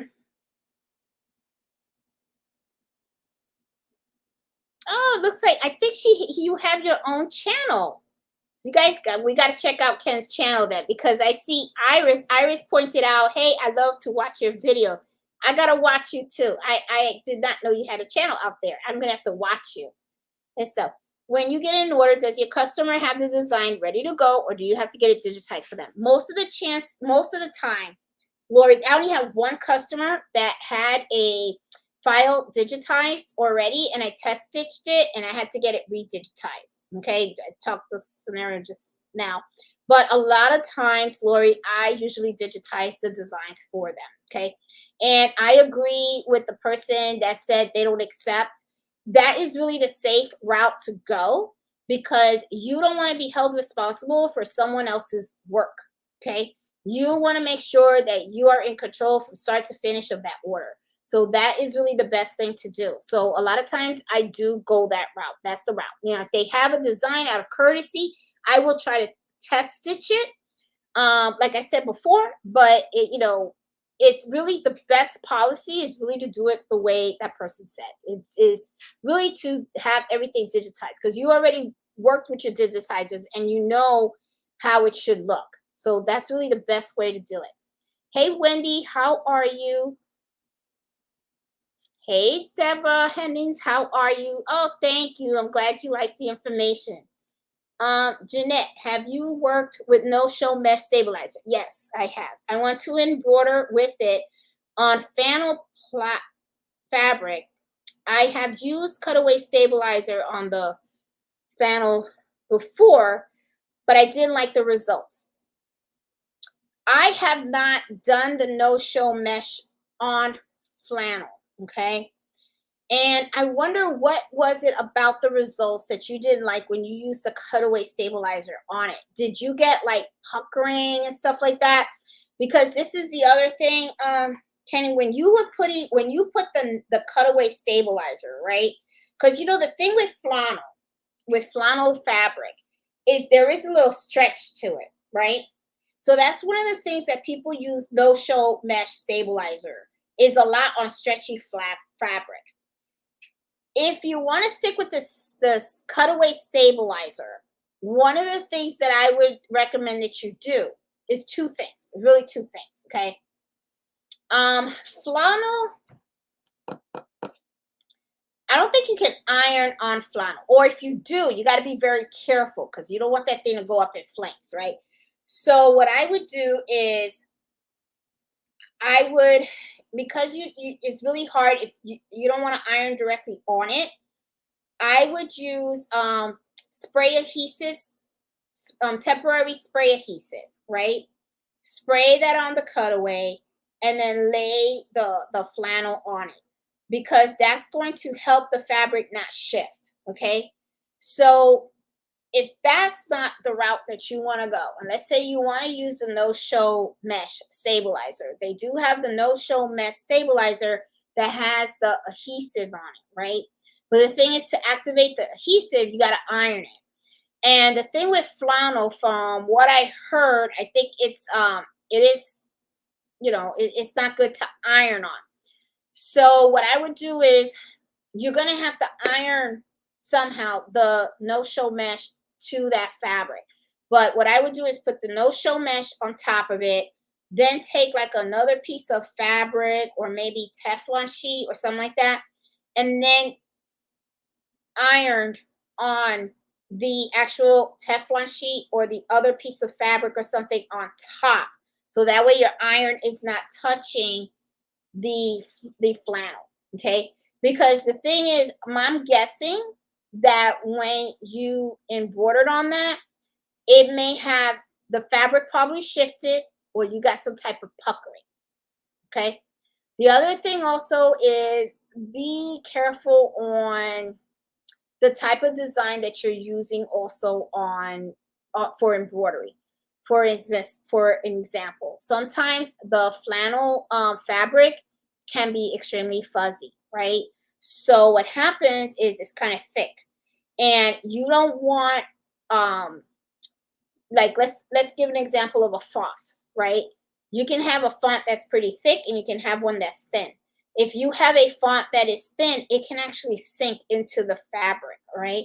So in that situation, what I would do is I would tell people, okay, see if you can use a knockdown stitch so that way it can give it a little raise so that when you do your embroidery design on the actual fabric, it won't sink in. However, though, it also depends on the design that you're doing. Sometimes a knockdown stitch can make it look a little funky, right? And it's going to be like, that's not going to work, right? So in that case, there's different things you can do. You can buy like, they call it embossed frame. And then you can do like, they sell boxes, they sell circles, different shapes. You can do that and then put the embroidery design on top to give it that up. Or you can use the water soluble stabilizer. Sometimes, depending on how thick the fabric is, a lot of times people use one sheet. Instead of one sheet, use two or three. Give it that extra lift. The only thing that I caution about the water soluble stabilizer is something that I tell people is remember the name. It's water soluble stabilizer, which to me means I always like to, when I embroider, I like to think about the longevity of the item, okay? Because you want not only for the embroidery to look nice, but you want it to last, okay? You don't just want it to look nice when the customer picked it up. So the only thing that I caution people about water soluble stabilizer is you got to remember the name, water soluble stabilizer, which means that if it's, let's say you're saying that it's flannel, right? I'm assuming, and I could be wrong, maybe it's you're using the fabric for something else, but if it's like, let's say it's a blanket, right? And you're just putting the name of a child or something like that. Remember that blanket is probably going to get washed several times. And when it gets washed, that top layer stabilizer, okay, it's eventually going to dissolve because that's what happens. You hit it with water and it goes away. And then that stabilizer is what gave that thread that lift, right? So eventually that lift is not going to be there anymore, right? And then next thing you know, the thread is going to sink into the fabric. Now, you're going to evidently see that if you're using a font that's thin. You will see it. But if you're using a font that's pretty thick, okay, the chances of that sinking in is going to be minimal, right? Because it's actually a thick font. So even though it doesn't have that inside backing, it's still going to have a little bit of a lift. So that's why sometimes I tell people, if your fabric has a lot of fuzz, highly recommend see if you can use a knockdown stitch. If you can use a knockdown stitch, I highly recommend you do that because that's going to give it a permanent lift. Because what's lifting your design is actual thread. It's something that can be washed and dried and everything, and it's not going away. But the water soluble stabilizer, that stability will eventually go away within time, and then your thread is not going to really stick in. I know I gave you a mouthful, Kenny. I know I did, but I hope I explained it well and it helped. Okay. So, yeah, but thanks for the question, and I hope I did help you out and stuff. Hey, Miss Hennies, how are you? Would love the projects. Okay. Oh my goodness. She would love for me to do projects on Friday nights. Okay, I'm gonna try that. I'm really gonna try that. And I see Marlene is saying that she wants it. A project will help the learning process. Okay. And you know what? You're right, Marlene. See, my thing is sometimes I get a little afraid. And look at Iris is saying, yes, please. Okay. And Kenny's even saying, I would definitely watch you to work on a project. Okay. All right. Looks like the votes are in. Even Cindy, do your projects. Okay. So I guess I'm going to do projects live too. I'm going to add that in there. Okay. Pearl wants it too. So this Kate Priya and Miss Max. I see Miss Johnson wants it too. Oh my God. Okay. Project. You guys got me. Okay. I am going to do projects. The thing sometimes is that working on a project can sometimes be long because you're seeing me actually do it. Okay. Cutting the fabric, all that kind of stuff and everything. But let's give it a shot. Let's see what happens. And you know what? I really like that. What was it? It was Marlene says, a project will help the learning process. And I think Marlene, you guys are right, because what will happen is if I'm working on a project and I'm doing something, you guys could be in the chat and you guys can ask me, why are you doing this? And at the same time, you actually see if it works or it doesn't, and you see the actual outcome. So you'll see the steps, the stuff that I do step by step. I think also what I will do is before that live, okay, I will probably, I think what I'm going to do, I'm going to try, let's try to do this. I will go on the Facebook group and I will tell you, this is what I'm going to do that Friday. I'm going to make this. And I will list the materials that I'm going to use. That way, while I'm doing the project, if you want, you can do it on your end as well.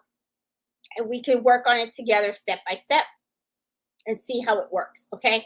So I'm always scared that the live may be like so super long, lengthy, but let's be real. I talk a lot. Okay. Because, hey, I mean, this is Embroidery Happy Hour, and I really should have called it Hours. Okay. Because, yeah, I'm a talker. All right. And the thing is, I like to talk in detail. I really like to explain things. So, yeah, I can, so who am I fooling? All right. So if we're like, if it takes us 2 hours to sew it back together, then it takes 2 hours to sew it back. But I'm going to see if I can come up with small, simple projects. And I also want to do a project. This is what's going through my mind. Wouldn't it be cool if we can do a project where we're incorporating the sewing with the embroidery, right? So that way it would be like, oh, this is pretty neat. So I'm going to see. All right. So let me see if I could come up with something for next Friday, and that would probably be a lot of fun. I'm going to try to do that, okay? Because it looks like everybody wants a project. So let's do the projects and let's just have some fun, okay?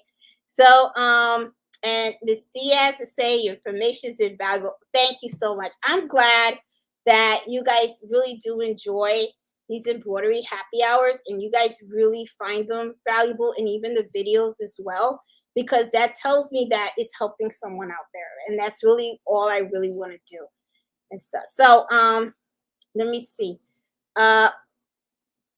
Money, especially if she working on different stabilizers and fabrics. Okay, gotcha. All right, we're gonna do that. We're gonna do that. Even Sandy's jumping in. Maybe do a project once a month. The chat format, I like this, is awesome. This is great. Support to our crafting. Okay, you guys got it. Okay, and maybe we can do a project along with you like Nancy does. Yeah, Nancy did give me the idea. She actually was saying, hey, why don't you do a thing?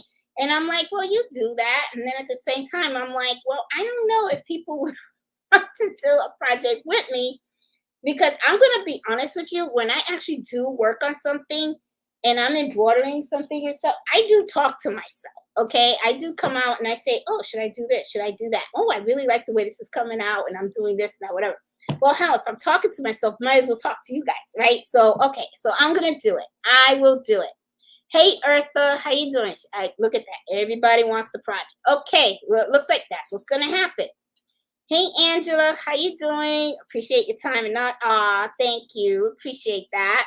Hell, Eleanor, how you doing? Hey, Simone, how you doing, girl?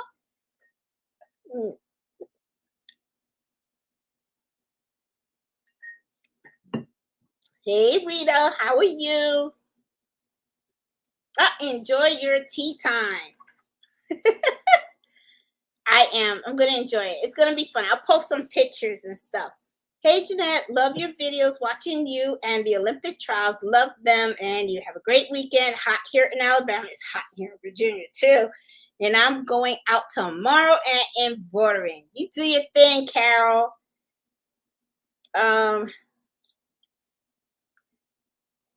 Let's see. Love a project. You're so much fun. All right. Okay. Well, we're going to do a project, guys. We are going to do a project. Hey, Faith. She's got nursing duties done for the day. How are you? Hey, Faith. I'm doing good. Hope you get to go home and relax.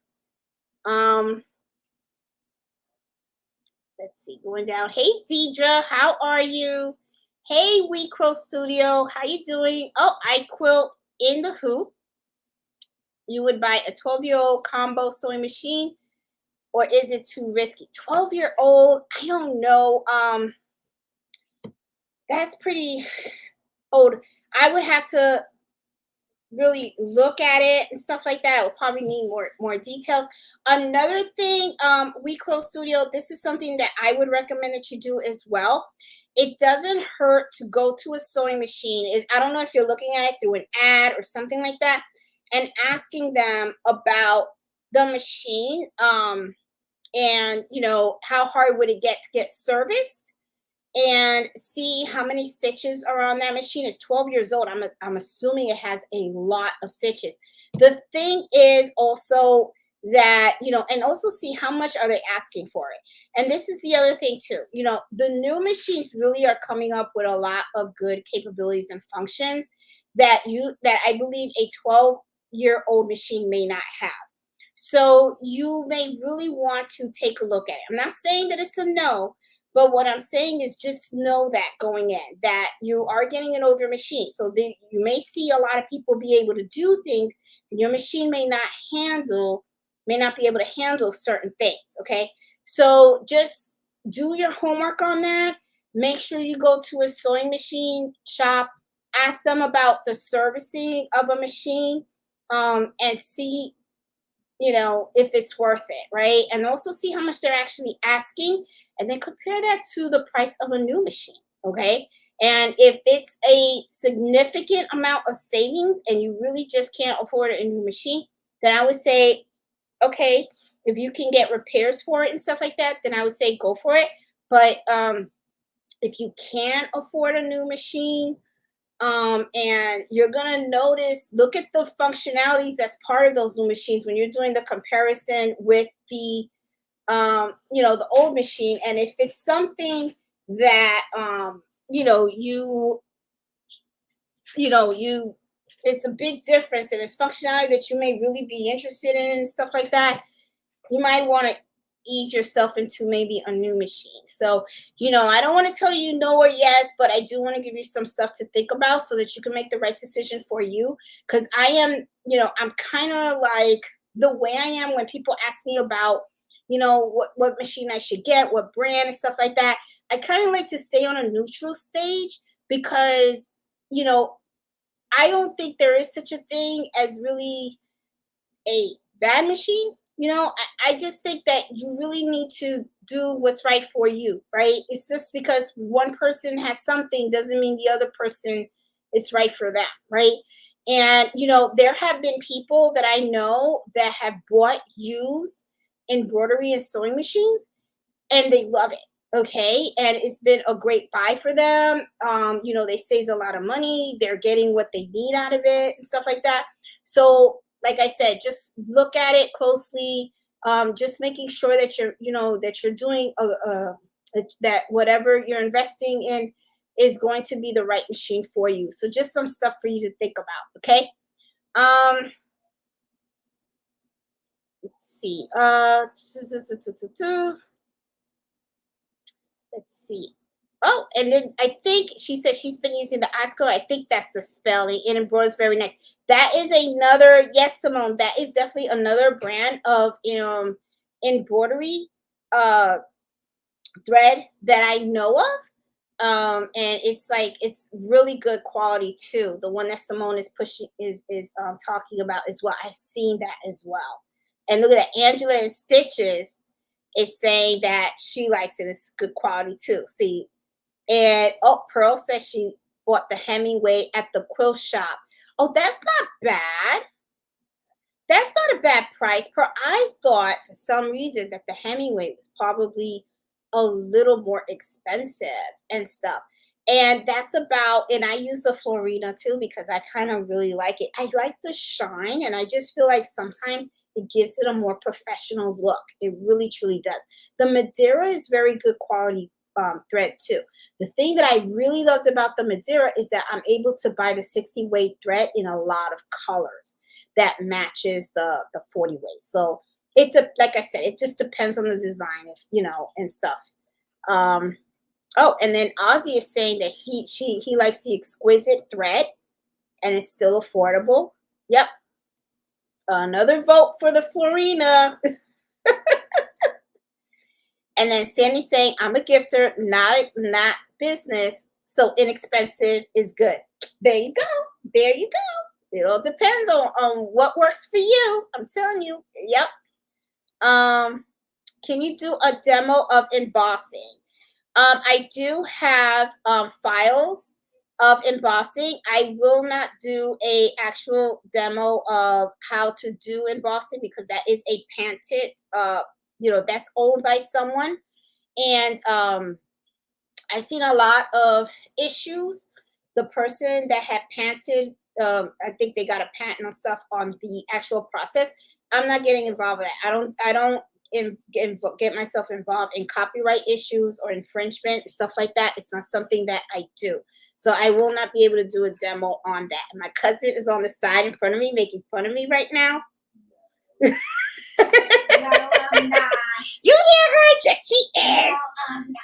Yes, she is. She's making fun of me and stuff. But no, I don't do. I won't do that because of copyright issues and stuff. And I like to respect people with copyright and all that kind of stuff and everything. So Peggy, the answer is kind of like no, can't do that. Sorry.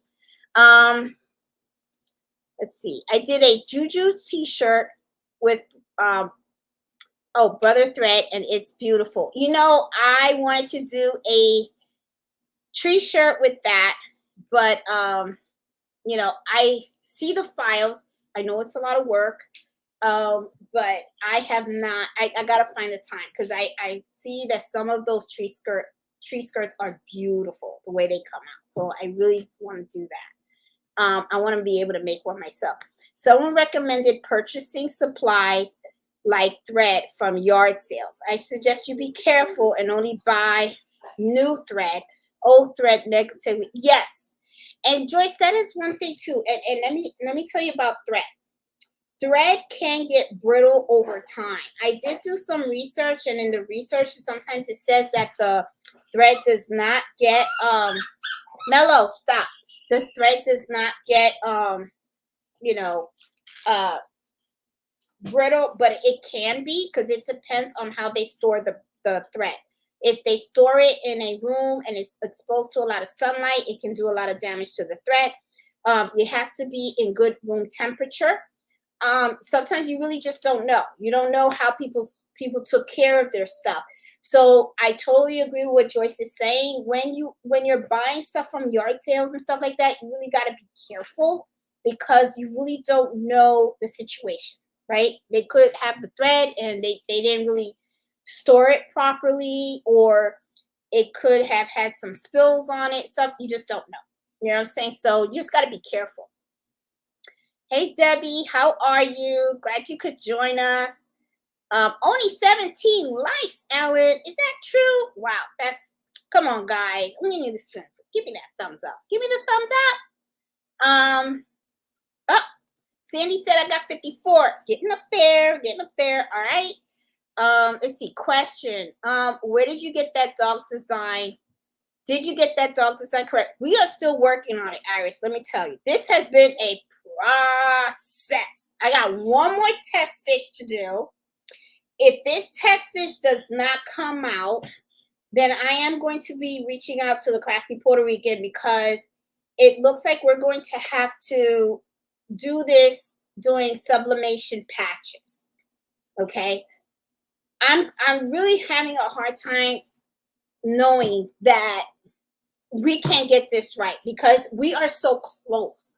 Iris, we are so close. It's just the front of the mouth of the dog. That's it. So I got a new fresh design. Came in yesterday.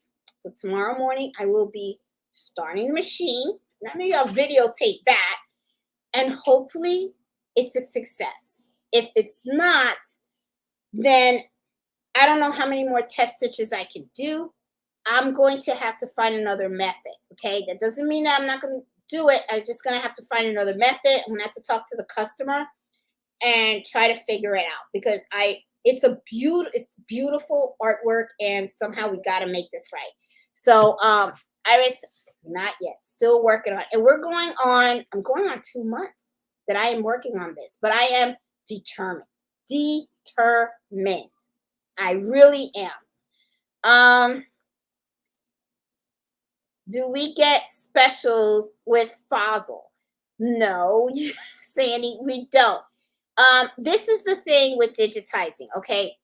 Not all designs that are digitized sometimes have the same price because depending on what it is that you're asking for Fossil or digitizer to do, that will help them determine how much they need to charge you. There are some digitizers out there that offer flat pricing. However, that can make them lose money. Just kind of like how I tell embroiderers, you should be very careful how you price your items, right? Um, you also have to be careful as a digitizer and how you price your items as well. Okay, so it's this. There is no, I do not like to get involved in Fossil's pricing. He is an independent contractor. Okay, I don't get discounts with Fossil either, even though sometimes, because I do help him, sometimes get customers and he's like, no, I got you. I'm like, no, because I respect him. I respect what he does. I respect his skill set. And no, I, I, I don't want to ever make him feel like he owes me anything. He doesn't owe me anything. I mean, he's good at what he does. And I'm just glad I found him. And I'm just glad that I'm able to share his information with other people so they can also get quality digitizing as well. So, you know, um, you know, Fossil's pricing is Fossil's pricing. If, the way I see it is, if you have an issue with how he prices stuff, ask him. And I've done that. There have been times when I've had some designs, they're a little up there, and then I'm like, wow, that's a lot. Why? And he will explain it to me. He'll say, Jeanette, there's a lot of details in this design. This design is going over, 40,000 stitches, or, this is a huge design. It's going to take longer than normal for me to actually digitize this because I have to pay attention to some of the details. And when, he explains it to me, I got it and I totally understand it and I respect it. Same way as when somebody asks me to embroider for them and I have to explain to them the process. I can't just use one sheet of stabilizer. I have to use two or three. This is going to take multiple hoopings. This is something that I have to slow the machine down for. I have to use different needle sizes. I have to use different weights of thread. So that's why I have to price it at a certain way.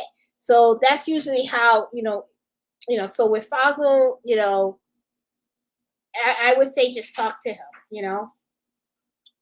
but there is no special pricing, Sandy. Hey Margot, how you doing? I see Jackie. Hey Oslo. Okay, have you thought of doing TikTok as well? I'm not that great on the social media side. I just like to kind of like do my YouTube. I do the Facebook. I have thought of it. I'm gonna get a little bit better on it, Ozzy. It's just the time, okay? Because I am my time is really kind of booked. I still work full time, so and when I'm at work, I am pretty cut away. I'm kind of cut off from the rest of the world. Okay, I can't have my cell phone with me or anything like that. I really have to focus on the job. I really can't think about embroidery or anything else. So, and then when I get home, that's when I can turn on this side of the world and do what I got to do, right? So, my time is a little limited. I have to get savvier on the social media side of it. I haven't really gotten there, but you know, but I'm gonna get there, Ozzy. I got 2 years to retire, right? So in the 2 years that I retire, then I'll have nothing but YouTube, and I can do the TikTok, and I can do the Instagram, and I can do the Facebook, and everything else. And then it'll be just me in my sewing world, and that's it. Then it's like you guys will have me full time, okay? So yeah, but I have been thinking about it. I do know, that I do got to get smarter on that for sure. Um, let's see. Why would the first letter on the SC 1900 only fill in half in a polyester shirt with medium stabilized fate? Why would the first letter on the SC 19 only half fill in on a polyester shirt. It would have to be your design, Miss Weber.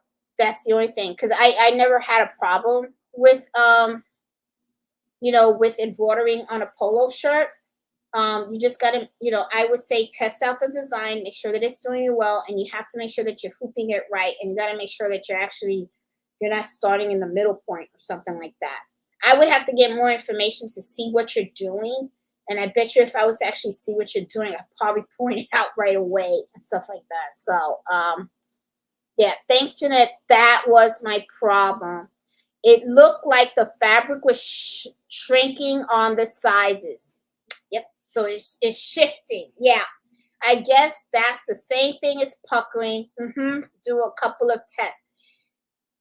And you know what? This is another thing, Ken, that you can try. Starch. Try starch. Get a spray of starch. But remember with that fabric, you don't want to take your iron and iron directly on that because it can burn it. Okay, spray starch on it, put like a Teflon sheet or another piece of fabric on top, iron it, and then what that starch is going to do, I'll show you which one I'm talking about. What it's gonna do in the military, they use this, okay, for their uniforms to make the shirts stiff, right? Spray this on there and then put a sheet of fabric on it and then iron on top of it. And it's going to make it like paper. It's going to be real stiff. That's going to help with the shifting, okay? So that's another thing that you could think of. Let's see. Let's see. I'm going down here. Let's see.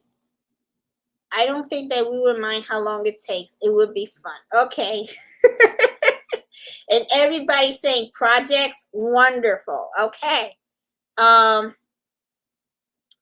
haven't made a YouTube video in months. It's like having a full-time job with all the editing. It is. It really, truly is. I decided to just support other YouTubers making YouTube videos. Is not easy out. It's not.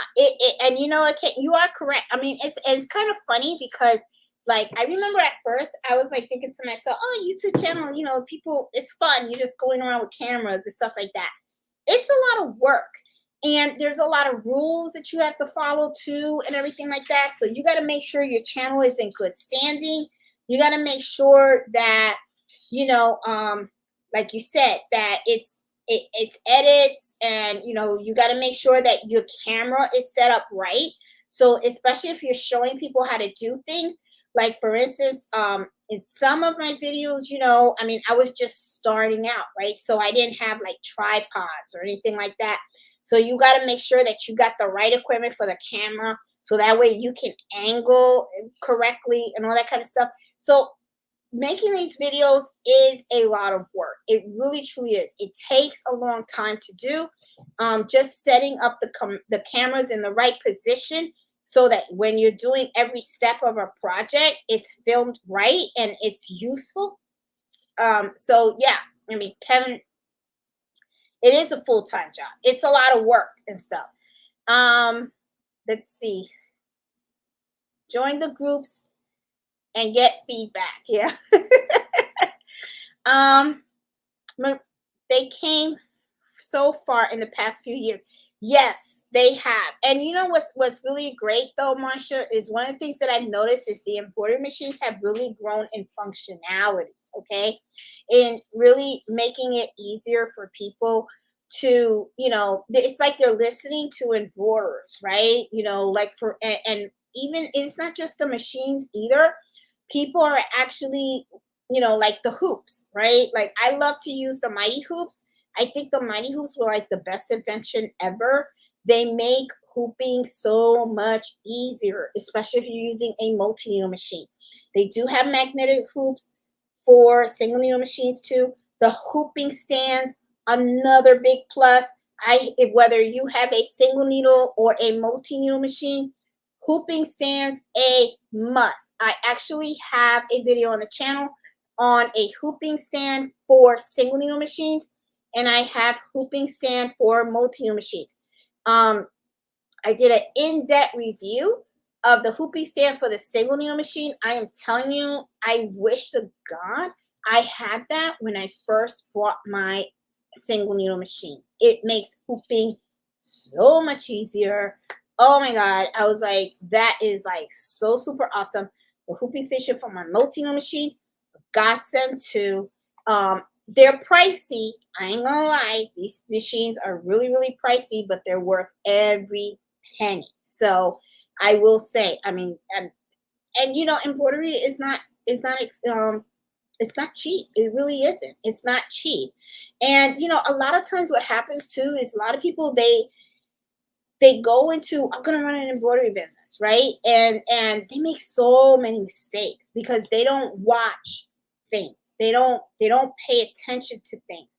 And they and I think what it is too is that I find that people that run some embroidery shops, they don't take steps. They don't take the baby steps. It's like they find success, and instead of sitting in that success for a little bit and growing it more, they rush to the next thing, and then they rush to the next thing, and then they rush to the next thing. And then before you know it, they're like, shoot, I'm in trouble now. I'm in trouble. It's like I'm not making the profit that I thought I was making. And it's because they rushed. They didn't sit and think about it and move slow. The other thing that I also tell people that you have to do, because I know this is what I do, talk to other business owners. And I'm not talking about you have to talk to someone else that runs an embroidery shop. I have a lot of friends that run restaurants. I have friends that own their own companies that have contracts and all that kind of stuff. I talk to them about my business, and I talk to them, and one of the things that they do is they share advice. You know, like one of the things that I was telling them was at one time I was making pretty good, and I was like, should I open up a storefront? I think that would be really cool when I retire to open up a storefront. And I was talking to some of my friends that own their own businesses, and they were like, absolutely not. Do not get into a warehouse. Do not get into a storefront. That is going to be a killer, because that is extra overhead that you are adding to your expenses. And guess what? That means you minimize your profits. So if you can handle the volume that you have right now and the space that you got right now, and I do handle a lot of bulk orders, okay? I really truly do. I mean, I get some big ones, all right? But I can do it. I can do it in this little room. It's okay. I work well. I mean, you know, it's not spacious, but it works. Okay. And they were like, why add more expense? You're supposed to be working on trying to keep that money in your pocket, not spend it. Now, in the beginning, when you're running a business, you're going to be getting your profits, and you will be taking your profits and reinvesting it. A lot of times what you do is you're buying more machines, or you're buying more equipment, more supplies, you're buying better things, right? Like instead of doing the regular hoops, maybe I'll go ahead and I'll start investing in mighty hoops and all that kind of stuff. But you have to be smart. You got to take your time. You got to really focus and know how, strategize. Like I remember in one of my videos, I talked about having a business plan. Do a business plan, do a strategy for your business. Where do you want to be 2 years from now, 3 years from now, 4 years from now, 5, 10, whatever? What is your long-term goal and stuff like that? And then how are you going to get there? What is the plan to getting there? What are the steps that you're going to take? What is this, where is it where you define success, right? Because success for you can be different from me. So you got to make sure you take things slow, because when you take things slow and you are very cautious, and you talk to people and stuff, and you get other people's perspective, they can help you. They can help ground you and stuff like that, Now, are you going to make mistakes? Absolutely, you're going to make mistakes. We all freaking make mistakes, okay? And mistakes are great. They humble you, and they also help you learn, and they help you grow better, okay? And make you stronger. So don't be afraid of that, okay? Failure can be a great thing. what failure does, it helps you learn and be stronger and keep going. Okay. So, it's just, something that, goes through my mind. So anyway, um, let's see. Um, so yeah, but embroidery machines have come a long, long, long way. Um, let's see. Mello's enjoying happy hour. He is.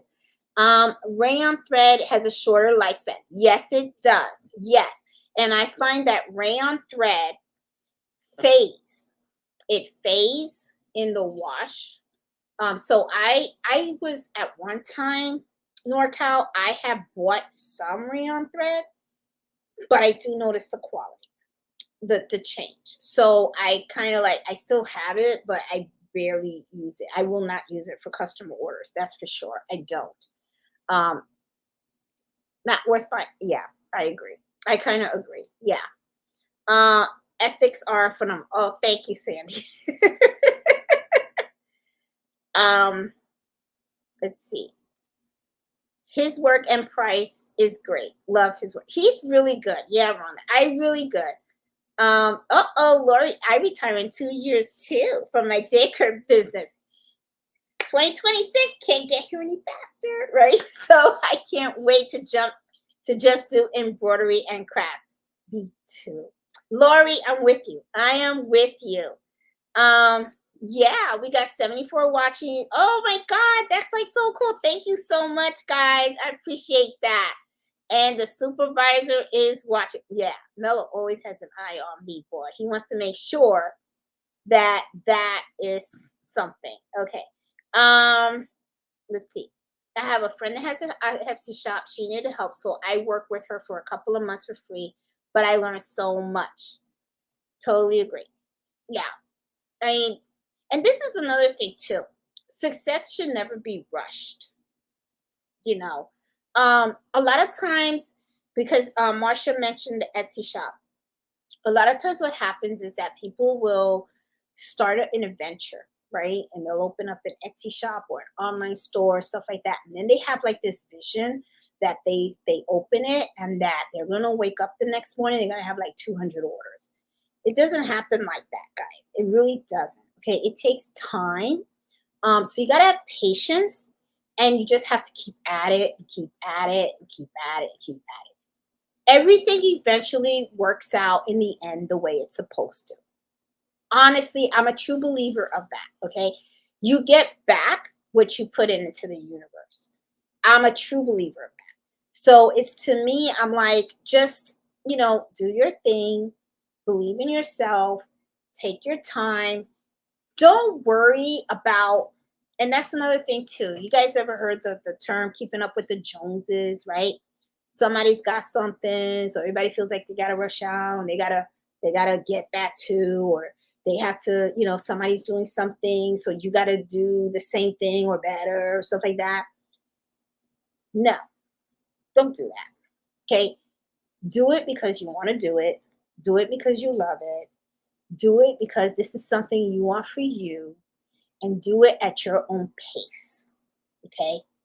Don't worry about the person on your left or the person on your right. What you're worrying about is you. You're doing you. Okay. And you're going to do what you love. You're going to do what you want to do. And you're going to meet your own success. And the thing is, success is defined by you. Someone else's defense, like the person on your left, they have a different definition of what success looks like, right? And the person on the right has their own definition. Who cares what they think? It's about what you think, where you want to go, and where you want to be. And be realistic about your goals, okay? If your goal is here, then that's fine. And I'm not saying you can't get up there. You can. But make your little small goals too, because sometimes the journey can be long, and you want to embrace those small successes, because those small successes, when you start adding them up, when you finally get to that overall success, then it's pretty awesome. So, and as you make those little small successes, sometimes you may have a bump and then it comes down a little bit, but that's okay. It's a learning experience, right? So, and to be honest, when you have those little small successes and you finally get to where you want to be, um, it's a proud moment. It's humbling because you look back and you're like, look at what I did. You know what I'm saying? Like even like the way I look at it with this channel, right? I remember when I started it, I only had one subscriber. It was me. It really was. And I would do the channel and then when I told my husband, I got a channel. He goes, how many subscribers do you have? I said, one. So you know what he did? He went on the channel and he subscribed. He goes, now you have two. So I was like, yeah, I got two. But before you know it, I just kept doing my thing. I didn't know if people were watching the videos or not, but I was just like, I'm doing it because I want to do it. I like doing it. And you never know. One person out in the world might see it and it might help them. And if it just helped that one person, then that's great. I'm good with it. But it ended up that, people did start watching the stuff that I do and they started liking the way I explain, the way I teach and all that kind of stuff. And it grows, right? Who knows? Maybe I'll hit 20K at the end of the year. I don't know. Maybe. You don't know. I mean, if I do, great. If I don't, it's okay too. I'm happy just doing what I'm doing, right? So that's how I see it. But anyway, so I think I have everything in here.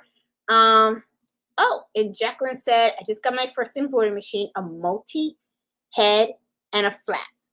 Now I can embroider, you guys. Do your thing. Hey, Black Doll, how you doing? Oh, Black Doll, I just want to say thank you again for the blanket. I love watching it every Friday. You are very welcome, Black Doll. I am so glad that you like the blanket, and thank you so much for supporting the Etsy shop too. I really, truly appreciate it and stuff. So, guys, okay. So I think I got everything. Ooh, and I think we're waiting for a Mighty Hoop to come out with a 9x12 hoop so that I can use my entire 9-inch height on my MB4. They said they might make it, but will not say when. They have a 9x6, so they say it's possible. They are always improving their sizes on their hoops. So they may do it. You never know. If there is enough demand out there, they may end up doing it and stuff because they do always ask to see what is, what's out there. They're always trying to search out to see what the embroiderers really need and stuff. They're a really great company. I really do like them. I think that the products they make are truly, truly awesome. So guys, I am going to call it the night and stuff. It is 10:30. So guys, have a great weekend. Thank you so much for your support. I really appreciate all the thumbs up. If you're new to the channel, please consider subscribing. And you know what? Next Friday, let's do a project together because that'll be pretty cool. So I'm going to come up with something. I will make sure I post it on the Facebook group. So that way you guys know what we're going to make, just in case you want to make it too. And I'm going to list, I'll list the supplies that we're going to do. Just a small, simple project, okay? So that way we can work together and do it, and then we'll see how it comes out. I'm going to see if we can do a project where we can do both embroidery and sewing together, all right? So make sure you have your coffee, your wine, and all that kind of stuff. I don't know how long we're going to be, but we're going to do it, and we're going to make it work, and let's just have fun, okay? So I will talk to you guys later. You guys have a great weekend. Please stay cool out there, and guys, have a good one. Happy sewing and happy embroidering. So I will talk to you guys later. Have a great one, and thanks for all the support. I'll talk to you later. Bye.